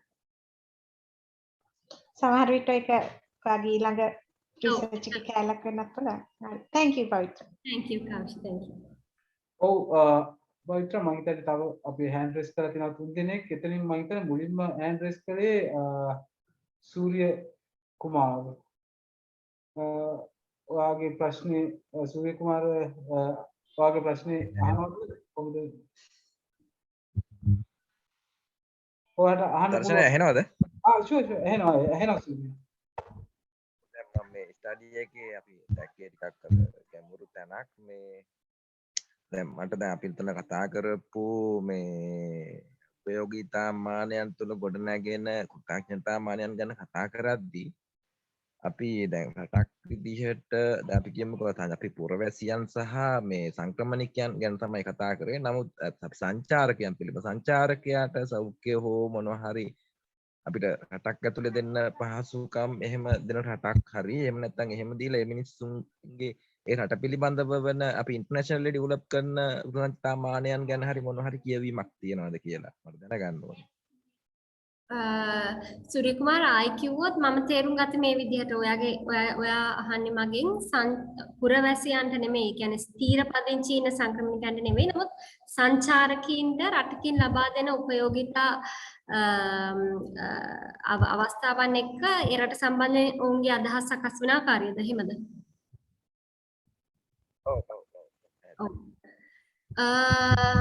ඔව් ඒක මේ සූර්ය කුමාර ඒ කියන්නේ ඇත්තටම දැන් සංක්‍රමණිකයින් කියන වචනේත් ඇත්තටම ටිකක් අර හරිම මේ අස්ථාවර වචනයක්. මොකද අර කවුද සංක්‍රමණිකයෙක් කියන්නේ? ස්ථීර සංක්‍රමණිකයෙක්. ගොඩක් වෙලාවට අපි ඉන්න සංක්‍රමණිකයන් ඔවුන් ස්ථීර පදිංචිය ඒ රටේ කරනවාද කියන තීරණය ගන්න කාලයක් ගිහිල්ලා එතකොට ඒ ප්‍රොෆයිල් එක හැමතිස්සෙම වෙනස් වෙනවා. ඒ කියන්නේ අපිට කියන්න බෑ මේ සංක්‍රමණිකයා ඇවිල්ලා මෙයා මෙන්න මේ ජාතියක් කෙනෙක් කියලා. මොකද මේ ප්‍රොෆයිල් එක ඇත්තටම වෙනස් වෙනවා. ඉතින් ඔයා කිව්වා වගේ මම හිතනවා දැන් පුරවැසි භාවය ගැන අදහසින් ගත්තොත් දැන් මේකේ ප්‍රශ්නේ වෙන්නේ මේ ජනයා දිහා අපි අර ජාතික රාජ්‍ය ආකෘතියේ පුරවැසි භාවයෙන් බැලුව ගමන් තමයි නේ අපිට හිතෙන්නේ මේ කියන්නේ මේ රාජ්‍යයට අදාළව තමයි මේ අවස්ථාවන් ටික අපි දෙන්නේ කියලා. හැබැයි දැන් අර ජාතික රාජ්‍ය කියන සීමාව අභිබවා ගියොත් එහෙම ට්‍රාන්ස්නැෂනල් සිටිසන්ෂිප් වගේ එක සඳහන් කරන්නේ මේ දේශ සීමාව කියන එක මාක එකක් විතර ගන්න නැතුව අපි කොහොමද ඔවුන්ට මේ අයිතිවාසිකම් අයිතීන් ලබා දෙන්න කියන එක. ඉතින් මං හිතන්නේ පැහැදිලිවම අර සංචාරකයෙක් වුණත් ස්ථීර පදිංචි ඉන්න සංක්‍රමණිකයෙක් වුණත් තමන් යන සත්කාරක රාජ්‍යකදී තමන්ට අවශ්‍ය දේ ලැබෙනවා නම් ඒක යුද්ධයෙන් අවතන් වෙච්ච කෙනෙක්ට ආරක්ෂා වෙන්න පුළුවන්. එහෙම නැත්නම් අධ්‍යාපන අවස්ථාවක් නැති මව් රටේ නැති කෙනෙක්ට ඒක වෙන්න පුළුවන්. නැත්නම් අවශ්‍ය මොහොතක මෙඩිකල් ට්‍රීට්මන්ට්ස් අවශ්‍ය කෙනෙක්ට මෙඩිකල් ට්‍රීට්මන්ට්ස් වෙන්න පුළුවන්. එහෙම දෙයක් උපයෝගිතා මානෙන් උනත් ලැබෙනවා නම් මම හිතනවා ඒක බොහෝ විට ඒ රාජ්‍ය සම්බන්ධයෙන් අර කෘතඥතාපූර්වක හැඟීමක් මූලික ගණයේ ප්‍රජාමූලිකවාදී අදහසකට බලපායි කියලා සූර්ය කුමාර් මම හිතනවා. ඒක ප්‍රමාණවත්ද? ඔව් ප්‍රමාණවත්. හරි, thank you. Mr. Upali Amarasinghe and දර්ශන මම එහෙනවද? මට අහන්න තියෙන්නේ පවිත්‍ර මම අහපු ප්‍රශ්නේ ඇත්තටම මේ මම අදහස් කරේ දැන් අපි මේ වාගේ පරිශ්‍රණය තුළේ මේ ප්‍රතිචාර දක්වපු අය දැන් අපිට සාමාන්‍යයෙන් දැනගන්න තියෙන නැත්නම් පොදු වශයෙන් එන ඒක සමහරට වැරදි උපන්‍යාසයක් වෙන්න පුළුවන්. පොදු වශයෙන් මේ ඩයස්පොරා කමියුනිටි එකේ ප්‍රජාවේ ඉන්න අය ජාතිවාදී සහ දේශප්‍රේමය පිළිබඳ අදහස හැම වෙලෙම ප්‍රකාශ වෙනවා. අපේ ජාතිය රට බේර ගන්න ඕනේ, අපි වෙනුවෙන් වැඩ කරන්න ඕනේ කියලා ඒ බාහිර සමාජයක ඉන්න ගමන්. ඒකට ඒ අදහස ඒ කියන්නේ මට දැනගන්න ඕනේ ඒක සාවද්‍ය දෙයක්ද නැත්නම් ඒකේ පොදු ගුණාකාරයක් හැටියට මුළු ඒ ඩයස්පොරා කමියුනිටි එකේම වැඩි ප්‍රතිශතයක නියෝජනයක් වෙනවද නැත්නම් ඒක මේ උදෙක් අපි හිතන දෙයක්ද කියන එකයි. මොකද දැන් අපිට හැම වෙලෙම අහන්න ලැබෙන්නේ දැන් අපි හිතමු ඩිමොන්ස්ට්‍රේෂන් එකකට යනවා නම් ලංකාවේ වෙන සිද්ධියක් සම්බන්ධයෙන් ඒකට ඒක ජාතිවාදී මානයක් ගන්න. ඒතර ඔයා කියන දැන් මේ ප්‍රජාමූලික හෝ මේ ඉන්ස්ට්‍රුමෙන්ටල් කියන අදහස ඇතුලේ අර ඉතාලම මේ කොම්ෆර්ට් සෝන් එක ඉන්න ගමන් අපි අපේ රට වෙනුවෙන් වැඩ කරන්න ඕනේ කියන අදහස ඒක පොදු වශයෙන් එන ඒ ඕස්ට්‍රේලියාවේ හරි නවසීලන්තයේ ඉන්න සමාජයේ පොදු වශයෙන් එන එකක්ද නැත්නම් ඒක සාවද්‍ය අදහසක්ද කියලා දැනගන්න කැමතියි. ඔයාගේ රිසර්ච් එක ඇතුලේ එහෙම අදහසක් බොළු කරගන්න පුළුවන් නැත්නම් ඒක වැරදිද? උපාලි මහත්මයා බොහොම ස්තුතියි ප්‍රශ්නෙට. මේ ඒක ටිකක් අමාරු ප්‍රශ්නයක්. මොකද මේ දැන් මගේ ස්ටඩි එකේ ආපු නිගමන මම එහෙම ලොකුට අර ජෙනරලයිස් කරන්න මේ හැකියාවක් තියනවා කියලා මම හිතන්නේ නැහැ. මොකද මම ඇත්තටම නගර 4ක ජනතාව ශ්‍රී ලංකා සංක්‍රමණිකයන් ගැන විතරයි නේ බැලුවේ. ඒක නිසා හැබැයි මට නිකන් පොදුවේ මගේ නිකන් නිරීක්ෂණයක් විදිහට අදහසක් දැක්කොත් උපාලි මහත්මයා මට තියෙන ප්‍රශ්නේ තමයි දැන් අර ඕක දැන් ඔය එක කියන්නේ ඔය දැන් ඒක සාවද්‍යයිද නැත්නම් ඒක ඇත්තද සාවද්‍යයිද ඔවුන්ට තියෙන ඒ අවශ්‍යතාවය හරි ඒගොල්ලෝ කියන එක හරි මව් රට සම්බන්ධයෙන් ඔවුන්ගේ ප්‍රවේශය අපි හිතමු මොකක් හරි මව් රාජ්‍යයේ යම්කිසි අර්බුදයක් තියෙන වෙලාවට ඔවුන් සමහරවිට ඩොනේෂන් එකක් කරලා මොන හරි උන්ට හැකියාවක් තියෙන විදිහට මොන හරි මූල්‍යමය දායකත්වයක් දක්වනවා. එහෙම නැත්නම් අදහස්ම යතින් කතිකාම යතින් යම්කිසි උනන්දුවක් තියෙන බවක් අපිට පේනවා.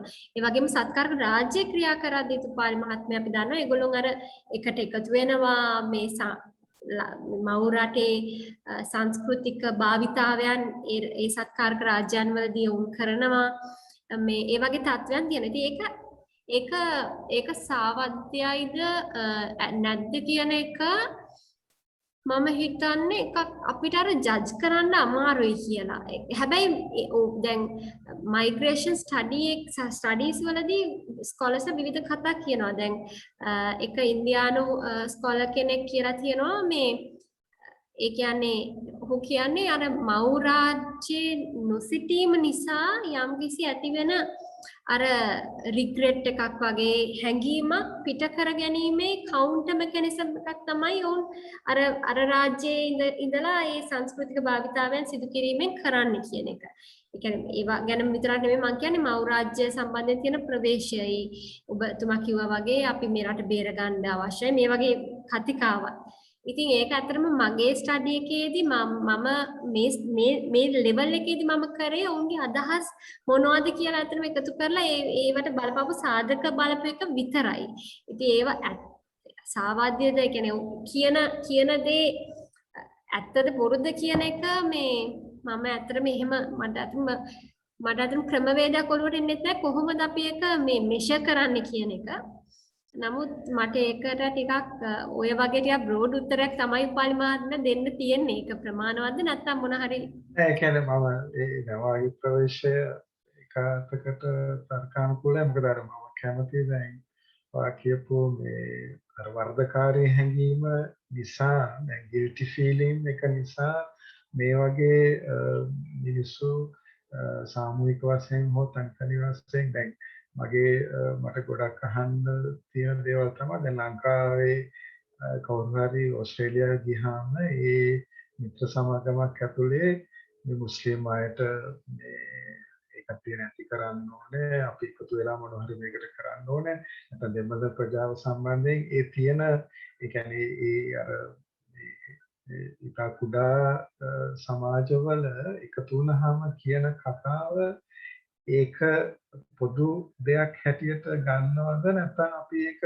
ඊට වඩා පුළුල් විදිහට අපි හිතමු මේ දියුණු සමාජයක ජීවත් වෙන ශ්‍රී ලාංකිකයෝ දැන් ඒ රටවල වල ඒ ඩයිවර්සිටි එක හරි ඒ විවිධත්වය පිළිබඳ ගොඩාක් අවබෝධයක් තියෙන නිසා ඊට වඩා දියුණු මනසකින් යම් ප්‍රතිචාරයක් දක්වන්න ඕනනේ. දැන් එහෙම නැතුව අපි ඊට වඩා ඉතා පල්ලෙහා මට්ටමක ජාතිවාදී ස්ථාවරයක් ගන්නවා කියන්නේම එතන අර්බුදයක් තියෙනවා ඒ සමාජ ප්‍රතිචාරයේ ශ්‍රී ලාංකිකයන්ගේ.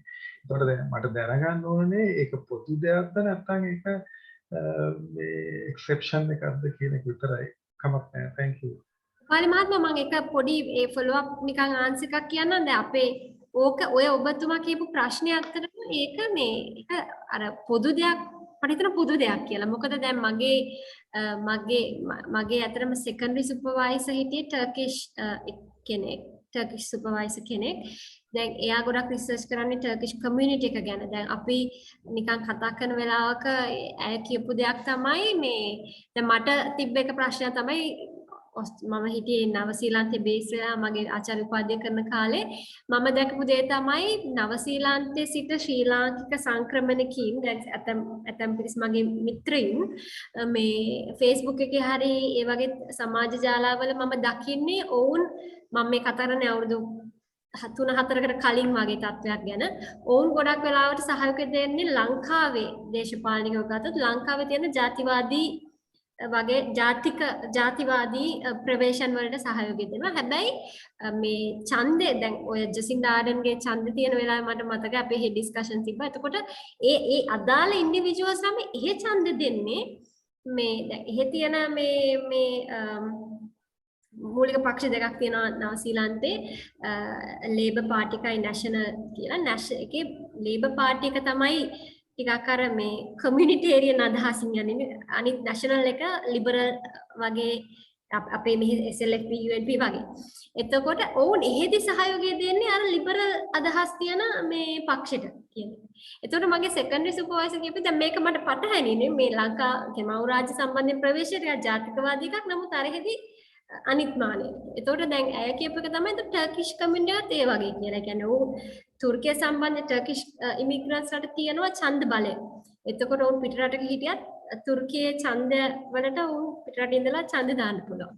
එතකොට තුර්කියේ මේ අර ජාතිකවාදී ප්‍රවේශයක් කියන අර්ධවාන් තමයි ඔවුන් කැමති. හැබැයි ඔවුන් ඉන්න රාජ්‍යන්වල මේ ප්‍රංශයේ හරි ජර්මනියේ හරි ඔවුන් සහායය දක්වන්නේ මේ ටික ලිබරල් අදහස් තියෙන පක්ෂ වලට කියන එක. ඉතින් ඒක නිසා අර ඔබතුමා කියපු ප්‍රශ්නේ හරිම ඉන්ටරෙස්ටිං. මේක සාවද්‍යයිද ඇත්තයිද කොහොමද අපි ඒක මෙෂර් කරන්න කියන එක. ඉතින් මම හිතනවා දැන් ඔයා කියපු එකම ඒක මාර අදහසක් වෙනවා. ඒ කියන්නේ ඒ ප්‍රජාව මාර තක්කඩිකමක් කරන්න කියලා හිපොක්‍රසි එකක් තියෙන්නේ. ඔව් මට හිතෙනවා අනිත් පැත්තෙන් කියන්නේ එහෙම කියන්න පුළුවන්. නමුත් අනිත් පැත්තෙන් අර ඒගොල්ලෝගේ මේ මෙෂර්මන්ට් එක අර ඇබ්සලියුට් විදිහට අපිට බලන්න බෑ කියන්නේ. කියන්නේ හරි සාපේක්ෂයි. ඒගොල්ලෝ ලංකාව සම්බන්ධයෙන් තීරණ ගන්න බේස් එක උඩ නෙමෙයි සත්කාරක රාජ්‍ය සම්බන්ධයෙන් තීරණ ගන්න බේස් එක. එක සංක්‍රමණ එක මගේ පාටිසිපන්ට් කෙනෙක් මට කියපු එකක් තමයි. මම ওই වගේ ප්‍රශ්නයක් අහුවාම මේ කියපු එකක් තමයි. ඉතින් අපි මේ රටට ආවේ මේ අදාළ මේ හේතු ටිකට. එතකොට ඒ අදාළ හේතු ටික අපිට ලබා දෙන්න පුළුවන් පාර්ටි එක මොකද? ඒ හේතු ගොඩක් ඉන්ඩිවිජුවලිස්ටික් හේතු. මගේ පවුල, මගේ ළමයි. ඒතර ඒ මගේ ටැක්ස් එක කවුරු හරි මට ටැක්ස් එක අඩුවෙන් ගෙවන්න කියලා නම් ඒකට තමයි මම ඡන්දෙ දාන්නේ. නමුත් ලංකාව සම්බන්ධ ලංකාව කියන්නේ අපේ රට.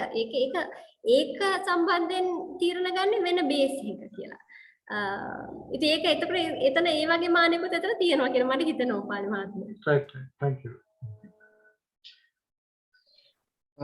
මම හිතන්නේ තව ප්‍රශ්නයක් අපේ තියෙනවා මේ පර්ඩස් වාගේ ප්‍රශ්නේ යොමු කරන්න පුළුවන්. Thank you very much for this opportunity. In fact, I think I'm just trying to add value to the immediate discussions. And what I felt is there are two objectives generally within the diaspora communities. One is a political conflict-driven activism they used to have it in the countries, and maybe supporting for the government or the oppositions or whatever scenarios. And other point of perspective is their development-driven activism. And mostly it's maybe this kind of structures possible even in Turkey, or even if you see Philippines or all the developed countries, when they work on some other countries as a diaspora community, they have a national goal of developing their economy and how to enhance or how to bridge the economy between their local country and the living the community in which they were living. So I feel when it comes to Sri Lankan diaspora, based on my 20 years experience abroad, we were only to an extent politically driven when it is minority communities, and rest of the communities. So generally we have humanitarian driven kind of a diaspora activity. In times of flood or some natural disasters, we used to get together and go for some support. Other than that, we never had a mechanism activism within the citizen or within the diaspora community based on the development and how to support for the national development in terms of, you name it, education or employment, whatever. If I tell by a good example, let's say the Philippines, they acquire the nursing market very systematically in the Middle East or other countries. But in Sri Lanka, since even our nursing industry is nationalized based on national thinking and the kind of ethnicity thinking we have locally, we are unable to grow it when it comes to an international arena. So I feel the barrier we as a Sri Lankan have, we don't have the national policy-oriented thinking within the country itself. So even though we professions, when we go abroad, we don't know how to build a common activism that benefit for entire citizen and entire country. But this we can learn from the examples or the way I have experienced by my own eyes how the Filipino communities they are working. So I feel the way we have the kind of a political driven kind of Jatiko and whatever we name it, right? Desha Premi or whatever, this is what available inside the home country also. So that is the only thing we can, as a diaspora community, we can have it there also. We don't have alternative thinking because locally also we don't have that developmental activism modes. Our policies were not based on that. So I feel this can be the one of the very critical difference where diaspora communities are, they don't know what to do. Really, they wish to do for the country. Other than their Deshapremi activism or humanitarian activism, they don't know what is the third way. I think this is something, a dilemma which we have to address, and we have to discuss further on, I feel. And it's a good topic that you initiated. Thank you very much for the opportunity. Thank you very much. Can I pronounce your name as Fides or? Firdaus. Siridas, okay. So thank you very much, Siridas, for that comment. And I quite agree with you when you look at some other communities who have organized activities towards their home countries. Most of such platforms have been, sort of established and formed by home countries. Now, however, there are, that can be a quite a sort of very sharp edge also, because in certain cases now we see how China keeps relations with Chinese diaspora. Now, there was this discussion in one of these Australia ones that most of the now there is a quite a larger Chinese community in any country for that matter, but in Australia as well. So in Australia, most of the Chinese diaspora organizations are being sponsored by Chinese government. So that was a threat to the host country, because for host country, these are Chinese people, these are their immigrants who should have liberty to operate in the way that they want in those host countries. But then there is this home country element who's sort of invading the host country's boundaries through their immigrants, getting into the host country society, and probably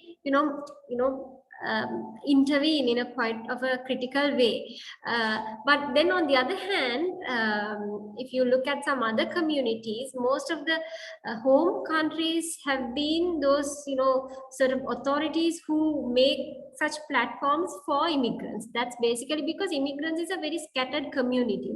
Now Sri Lankans, if you take Melbourne, of course, is an extraordinary example, but in most of the other countries, cities, the Sri Lankans are a minority and they live in a very scattered way. If time permits, in special situations, they'll come together. Of course, some of them will, frequently meet. They'll have their own organizations, community organizations, etc. But they, especially now, my focus was on first generation migrants. They are very scattered, and they have their own migratory motives to achieve, at least in the first couple of years. So they would not be able to, due to say various structural factors, to come together unless it is essential. So in that sense, as you said, I also think that there is a home country element to play. Yeah. Yeah, shall I add, if you don't mind, one more point? Even when there are opportunities to add together, right? What they came out as a diaspora community is nothing other than the conflict-driven projects or humanitarian projects. So I feel it's because of we don't have a national thinking inside the country itself, in our schools or universities, and how to build up a national policies. So now what is not absent, how can we expect from the diaspora and who are we sent from here? So I feel that's our policies has to be kind of a country oriented, not the ethnicity or the because we were fear. Say for example, when it comes to higher education, we have access on less than 20% of the qualified students. And if as a country, if we have 100% access capacity, and there is no chance for ethnic fightings in terms for higher education. So now we all fight only for the 20% supply available for 100% demand. So now here we never thought of building a kind. So and politicians were fooled us this as an ethnic problem, because we were always fighting, even whether like it or not, our university entrance sharply on ethnic lines also there. Even though our result scores not saying that, but out of our 20% demand, 20% supply, it goes on ethnic lines also. So the politicians tried to fool us, and we forgot the 80% supply is in short. So if that discussion is there, I think when we go as a diaspora community, we may try to help to how to get our students, for their higher education. Even we might feel it as our collective responsibility to get more access, more scholarships. We don't have that feeling now because of, I feel we were corrupted locally. And when we go abroad, we can't become a peers person. So I feel that there is a connection with, lack of thinking on diaspora is because lack of thinking inside the home country, that I feel. Thank you. Yes, thank you so much. Thank you for that idea, Siddhas. තවත් ප්‍රශ්න මේ සම්බන්ධව මතුවෙනවා නම් අපිට අවස්ථාවක් තියෙනවා සාකච්ඡා කරන්න. තවත් විනාඩි 10ක 15ක කාලයක් තියෙනවා. Can I ask something? Sure. Professor, it is better if you can ask it in Sinhala because the audience is by and large. නෑ සිංහල තමයි අහන්නේ. මම sorry මේ ඔයගෙන් ප්‍රශ්න හැදෙන්නේ. මේ මම හිතන්නේ දැන් මම හරි සතුටුයි අපි කතා කරලා තියෙනවනේ. මම හරි සතුටුයි ඔයගේ රිසර්ච් එක ගැන. ඉතින් අපි ඇකඩමිකලි think එක සාකච්ඡා කරන්න පුළුවන් මේ දැන් එක විදිහකට ගත්තාම ලෝකේ ගොඩක් වෙනස් වෙනවනේ. කියන්නේ දැන් මම හිතන්නේ දැන් අපි ජීවත් වෙච්ච කාලේ මාර ලොකුවට වෙනස් වෙන කාලයක් මේක. ඒතර කාලේ වෙනස් වෙනවා කියලා කියනකොට ඒකෙම තියෙන ප්‍රශ්නයක් තමයි මේක තේරුම් ගන්නේ කොහොමද කියන ප්‍රශ්නේ තියෙනවා. දැන් අපි කැම්පස් යන කාලේ එහෙම වගේ රිසර්ච් එකක් කියලා කියන්නේ තියෙන ෆ්‍රේම්වර්ක් එකක් ඇතුලේ අලුත් data හොයාගන්න එක. හරි. I mean that's considered to be good research.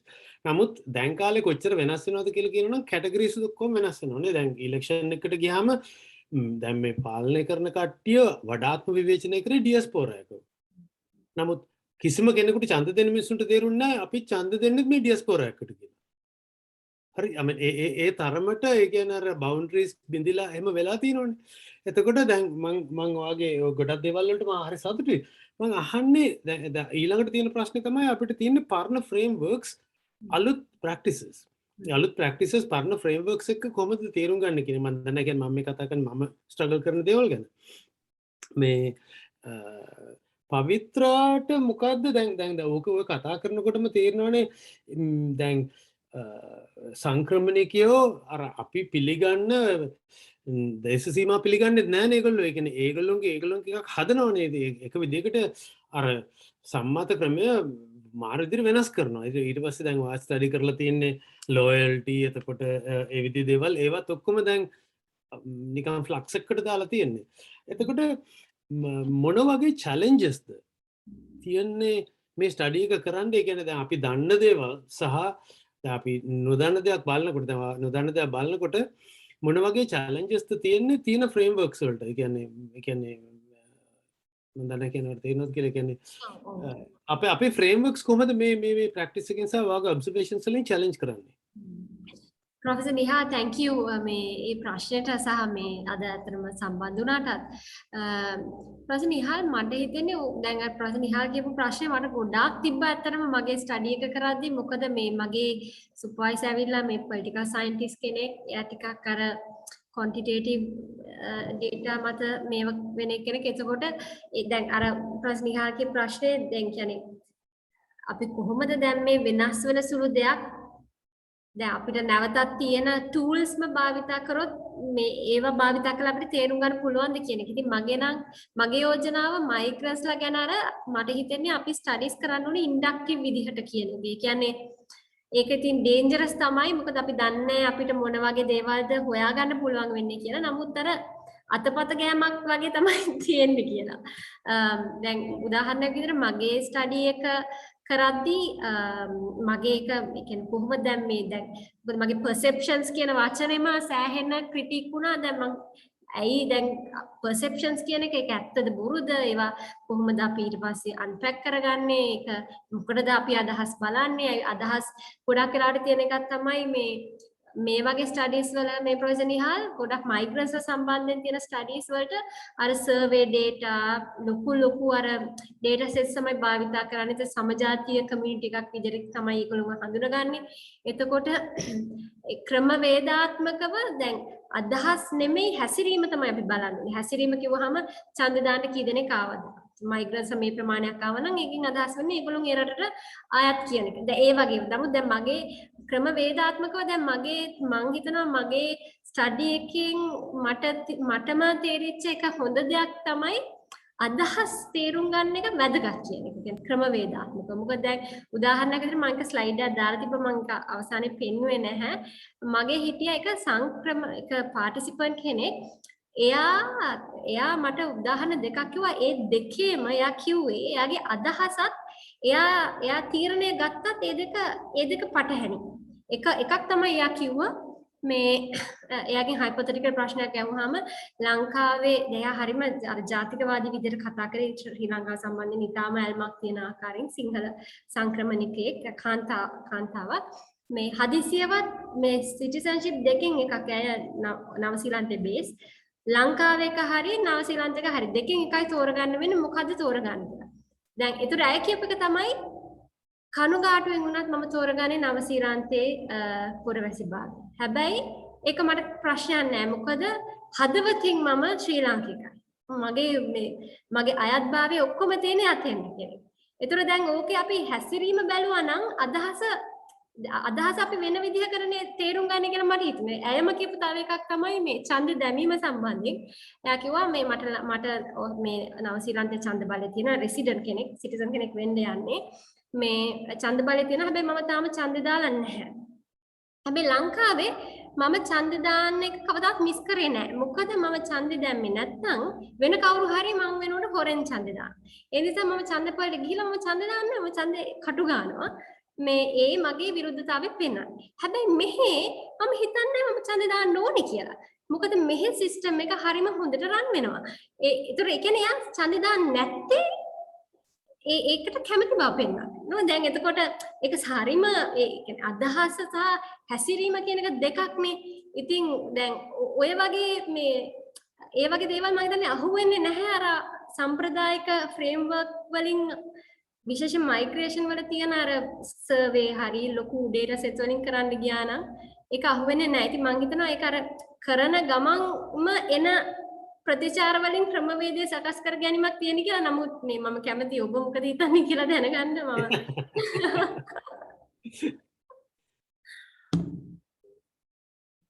ඔව් ප්‍රොෆෙසර් තව මොනක් හරි ඒක රෙස්පොන්ඩ් කරනවද? නෑ නෑ. හරි.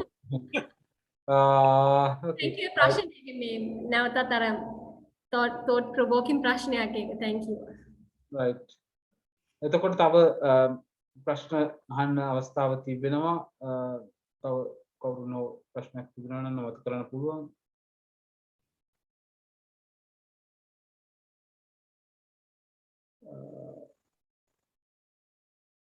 ප්‍රශාන් මොන හරි ප්‍රශ්න අහනවද? ප්‍රශාන් සිරිවර්ධන අපේ සහෝදරයා ඉන්නවා. දර්ශන මේ ප්‍රශ්නයක්ම නැහැ ඇත්තටම මේ මම හිතන්නේ බොහොම හොඳ සාකච්ඡාවක් සහ මේ ප්‍රොෆෙසර් නිහාල්ගේ මතු කරපු කාරණේ මම හිතන්නේ මටත් ඇත්තටම ඒක මම ප්‍රශ්නයකට ඇහුවේ නැති වුණාට ඒක ගොඩක් අර පවිත්‍රා ඒක මතු කරපු කාරණේත් එක්ක මම හිතන්නේ සමපාත වෙනවා. මට පොඩි අදහසක් කියන්න තියෙනවා අර උපාලි කියපු කාරණේ ඒක හරිය ඉන්ටරෙස්ටිං ඇත්තටම මේ දේශපාලන ඒ සම්බන්ධයෙන් දැන් ඔය අර පවිත්‍රා කිව්වා ගොඩක් වෙලාවට ඒගොල්ලෝ ලංකාවේදී ජාතිකවාදී ලංකාවේ දේශපාලනයේ ජාතිකවාදී මත වෙනුවෙන් පෙනී ඉන්නවා. නමුත් එහෙදි ලිබරල් වෙනවා කියලා. මම හිතන්නේ ඒකට එක හේතුවක් වෙන්නේ මොකද ඒක තුල තමයි යාළගේ පැවැත්ම තියෙන්නේ නේද? ඒ කියන්නේ මොකද ඒ ලිබරල් වටපිටාව ඇතුළේනේ මයිග්‍රන්ට්ස්ලාට ඉන්න පුළුවන් වගේ. හැබැයි මම හිතන්නේ සමහර විට මම හිතන්නේ ප්‍රොෆෙසර් නිහාල්ට මේක ගැන මට වඩා අත්දැකීම් ඇති. දැන් ඇමරිකාවේ ඡන්ද වෙලාවේ මම දන්න බහුතරයක් අතරම ට්‍රම්ප්ට සපෝට් කරා. දැන් මම ඒ කීප දෙනෙක්ගෙන් අහුවා මෙයාලා කියන එක තමයි මොකද එයාලට තියෙනවා අර මයිග්‍රන්ට්ස්ලා අනිත් මයිග්‍රන්ට්ස්ලාට විරෝධයක්. එතකොට ට්‍රම්ප් කොහොමත් ඒ මයිග්‍රන්ට්ස්ලාට දක්වන විරෝධය ඒක එතනදී සමපාත වෙනවා. ඉතින් මම හිතන්නේ අර ඒක හරීම මේ එකක් නෑ ඇත්තට මේගොල්ලෝ ලිබරල් හෝ ජාතිකවාදී කියලා නැහැ. ඇත්තටම අර උපයෝගීතාවාදී කියන එක මම හිතන්නේ ඒක නෑ යුනිවර්සල්. ඉතින් ඒක තමයි අතට මට පොඩක් ඇඩ් කරන්න තියෙන්නේ. thank you දර්ශන. thank you Krishan. ඒකේම මම ක්‍රිෂාන් මතු කරපු එකත් එක්ක මට එක ආපු අදහසක් දැන් මෙහි ජාතිකවාදී වෙන කට්ටිය එහෙගිලා ලිබරල් වෙන එක වගේ මේකේ රිවර්ස් එකකුත් තියෙනව නේද? මේ සමහර අන්ත ජාතිකවාදී මත ප්‍රචාරය කරන අය ගොඩක් ලිබරල් රටවල ඇතුළේ ඉඳන් ලංකාවේ විශේෂයෙන් සමාජ මාධ්‍ය වල වගේ ඇතුළේ අන්ත ජාතිකවාදී මත ඉස්මතු කරන ලිබරල් රටවල වල ඉන්න පිරිසකුත් ඉන්නව නේද? ඒකේ රිවර්ස් එකකුත් තියෙනවා කියලා කිව්වොත් මොකද හිතෙන්නේ? මම ක්‍රිෂාන්ටත් නම් අදහසක් දක්වන්න පුළුවන්. මම දන්නේ මම වැරදිද දන්නේ නැහැ. මම මගේ ඔබ්සර්වේෂන් එකක් විතරයි මම කියන්නේ. නෑ ඒක තමයි දර්ශන මං හිතන්නේ ඒක හරි සංකීර්ණයි. ප්‍රොෆෙසර් නිහාල් කිව්වා වගේ දැන් මොකද ලංකාවේ මිනිස්සු අවසානයේ ඡන්ද දීලා තින්නේ ඇත්තටම ඩයස්පෝරා රෙප්‍රසන්ටේෂන් එකකට. ඉතින් එතකොට කවුද ලිබරල් කවුද මං කියන්නේ ඒක හරියටම බ්ලර් වෙලා තියෙන්නේ. ඉතින් ඒවා අර මං හිතන්නේ දේශපාලන ක්‍රියාවලින් ඇතුලේ තමයි ඒක පාවිච්චි වෙන්නේ. ඉතින් එතකොට මං හිතන්නේ අපි මම මේ ගැන එහෙම ස්ටඩි කරලා නැහැ. නමුත් මම හිතන්නේ මේක අර තවදුරටත් අර ලිබරල් හෝ ඒ ඩයිකොටොමි එක ඇතුලේනොත් බලන්න අමාරුයි කියලා මට හිතෙන්නේ ඇත්තටම. ඒක පැහැදිලිම විශාල නෝ දැන් මේක තමයි මගේ අර ස්ටඩි එකේ තිබෙන කුමාර ආතතිය නිකන් අර ටෙන්ෂන් එක. ඒ කියන්නේ මේ මානයන් දෙක මම යොදන්නේ මේ ඩිස්ටින්ක්ෂන් මානයන් දෙකක් කියපු ගමන් ඒකේතර හරිම අර ඒක නිකන් අර පෝලරයිස් වෙනවනේ. නමුත් දැන් ඒක තමයි මම හිතන්නේ ප්‍රොෆෙසර් නිහාලුත් ඒ කියන්නේ අර හරි ලස්සනට ඇහුවට මම හිතන්නේ ඒක තමයි අහන්න ඇත්තේ මේ.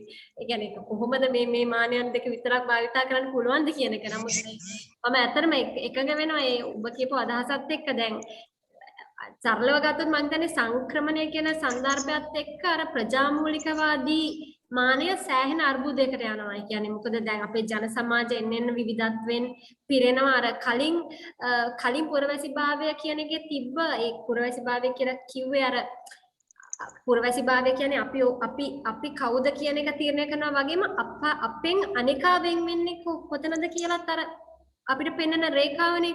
නමුත් දැන් අර අපි ඔක්කොම වෙනස්. ඒ කියන්නේ දැන් අපේ සමාජයෙන් එන්න සංකීර්ණ. දැන් අර ඉන්න ස්කෝලර් කෙනෙක් රේන බාබත් කියලා. රේන බාබත් කියන්නේ එයා උපකල්පනය කරලා සමහරවල් එයා කියන එකක් තමයි නිකන් 2000 තව වසර කිහිපයකින් අපේ අපේ දැනට අපේ රාජ්‍යයන් වල ඉන්නවනේ අපේ ඉන්න පොපියුලේෂන් එක ලොකුයි මයිග්‍රන්ට් පොපියුලේෂන් එකට වැඩිය.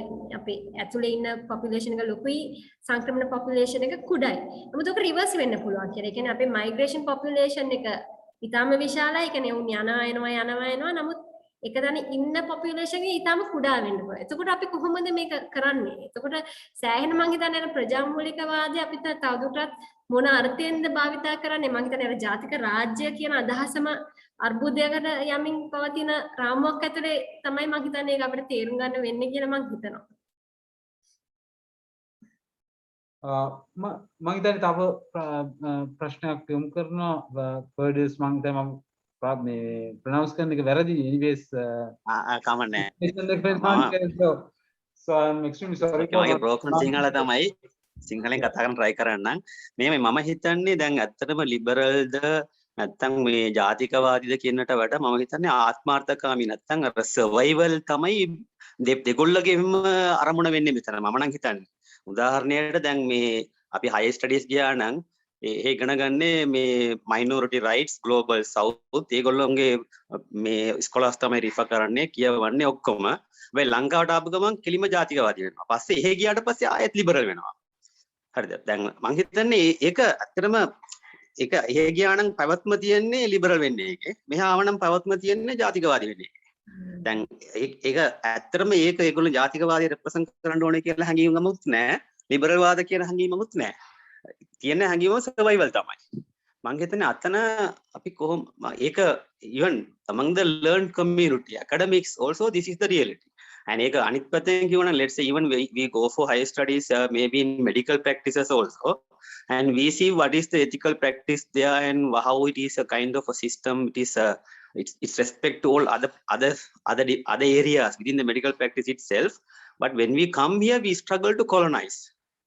So because here the survival is there keeping the entire sector on one institution's control. So here also it goes on survival. So මං හිතන්නේ ඒක එහෙම තමයි මම නම් තේරුම් කරගත්තේ. Thank you. නෑ ඒක ඇත්ත. ඒක හරිම ඉන්ටරෙස්ටිං. මට හිතෙනවා ඒ කියන්නේ අපි සර්වයිවල් කියන කෝණයෙන් මේක බැලුවොත් අපිට අලුත් විදිහකට මේක පෙනෙයි කියලා. මේ සිද්දස් මම ස්තුතියි මේ අදහසට.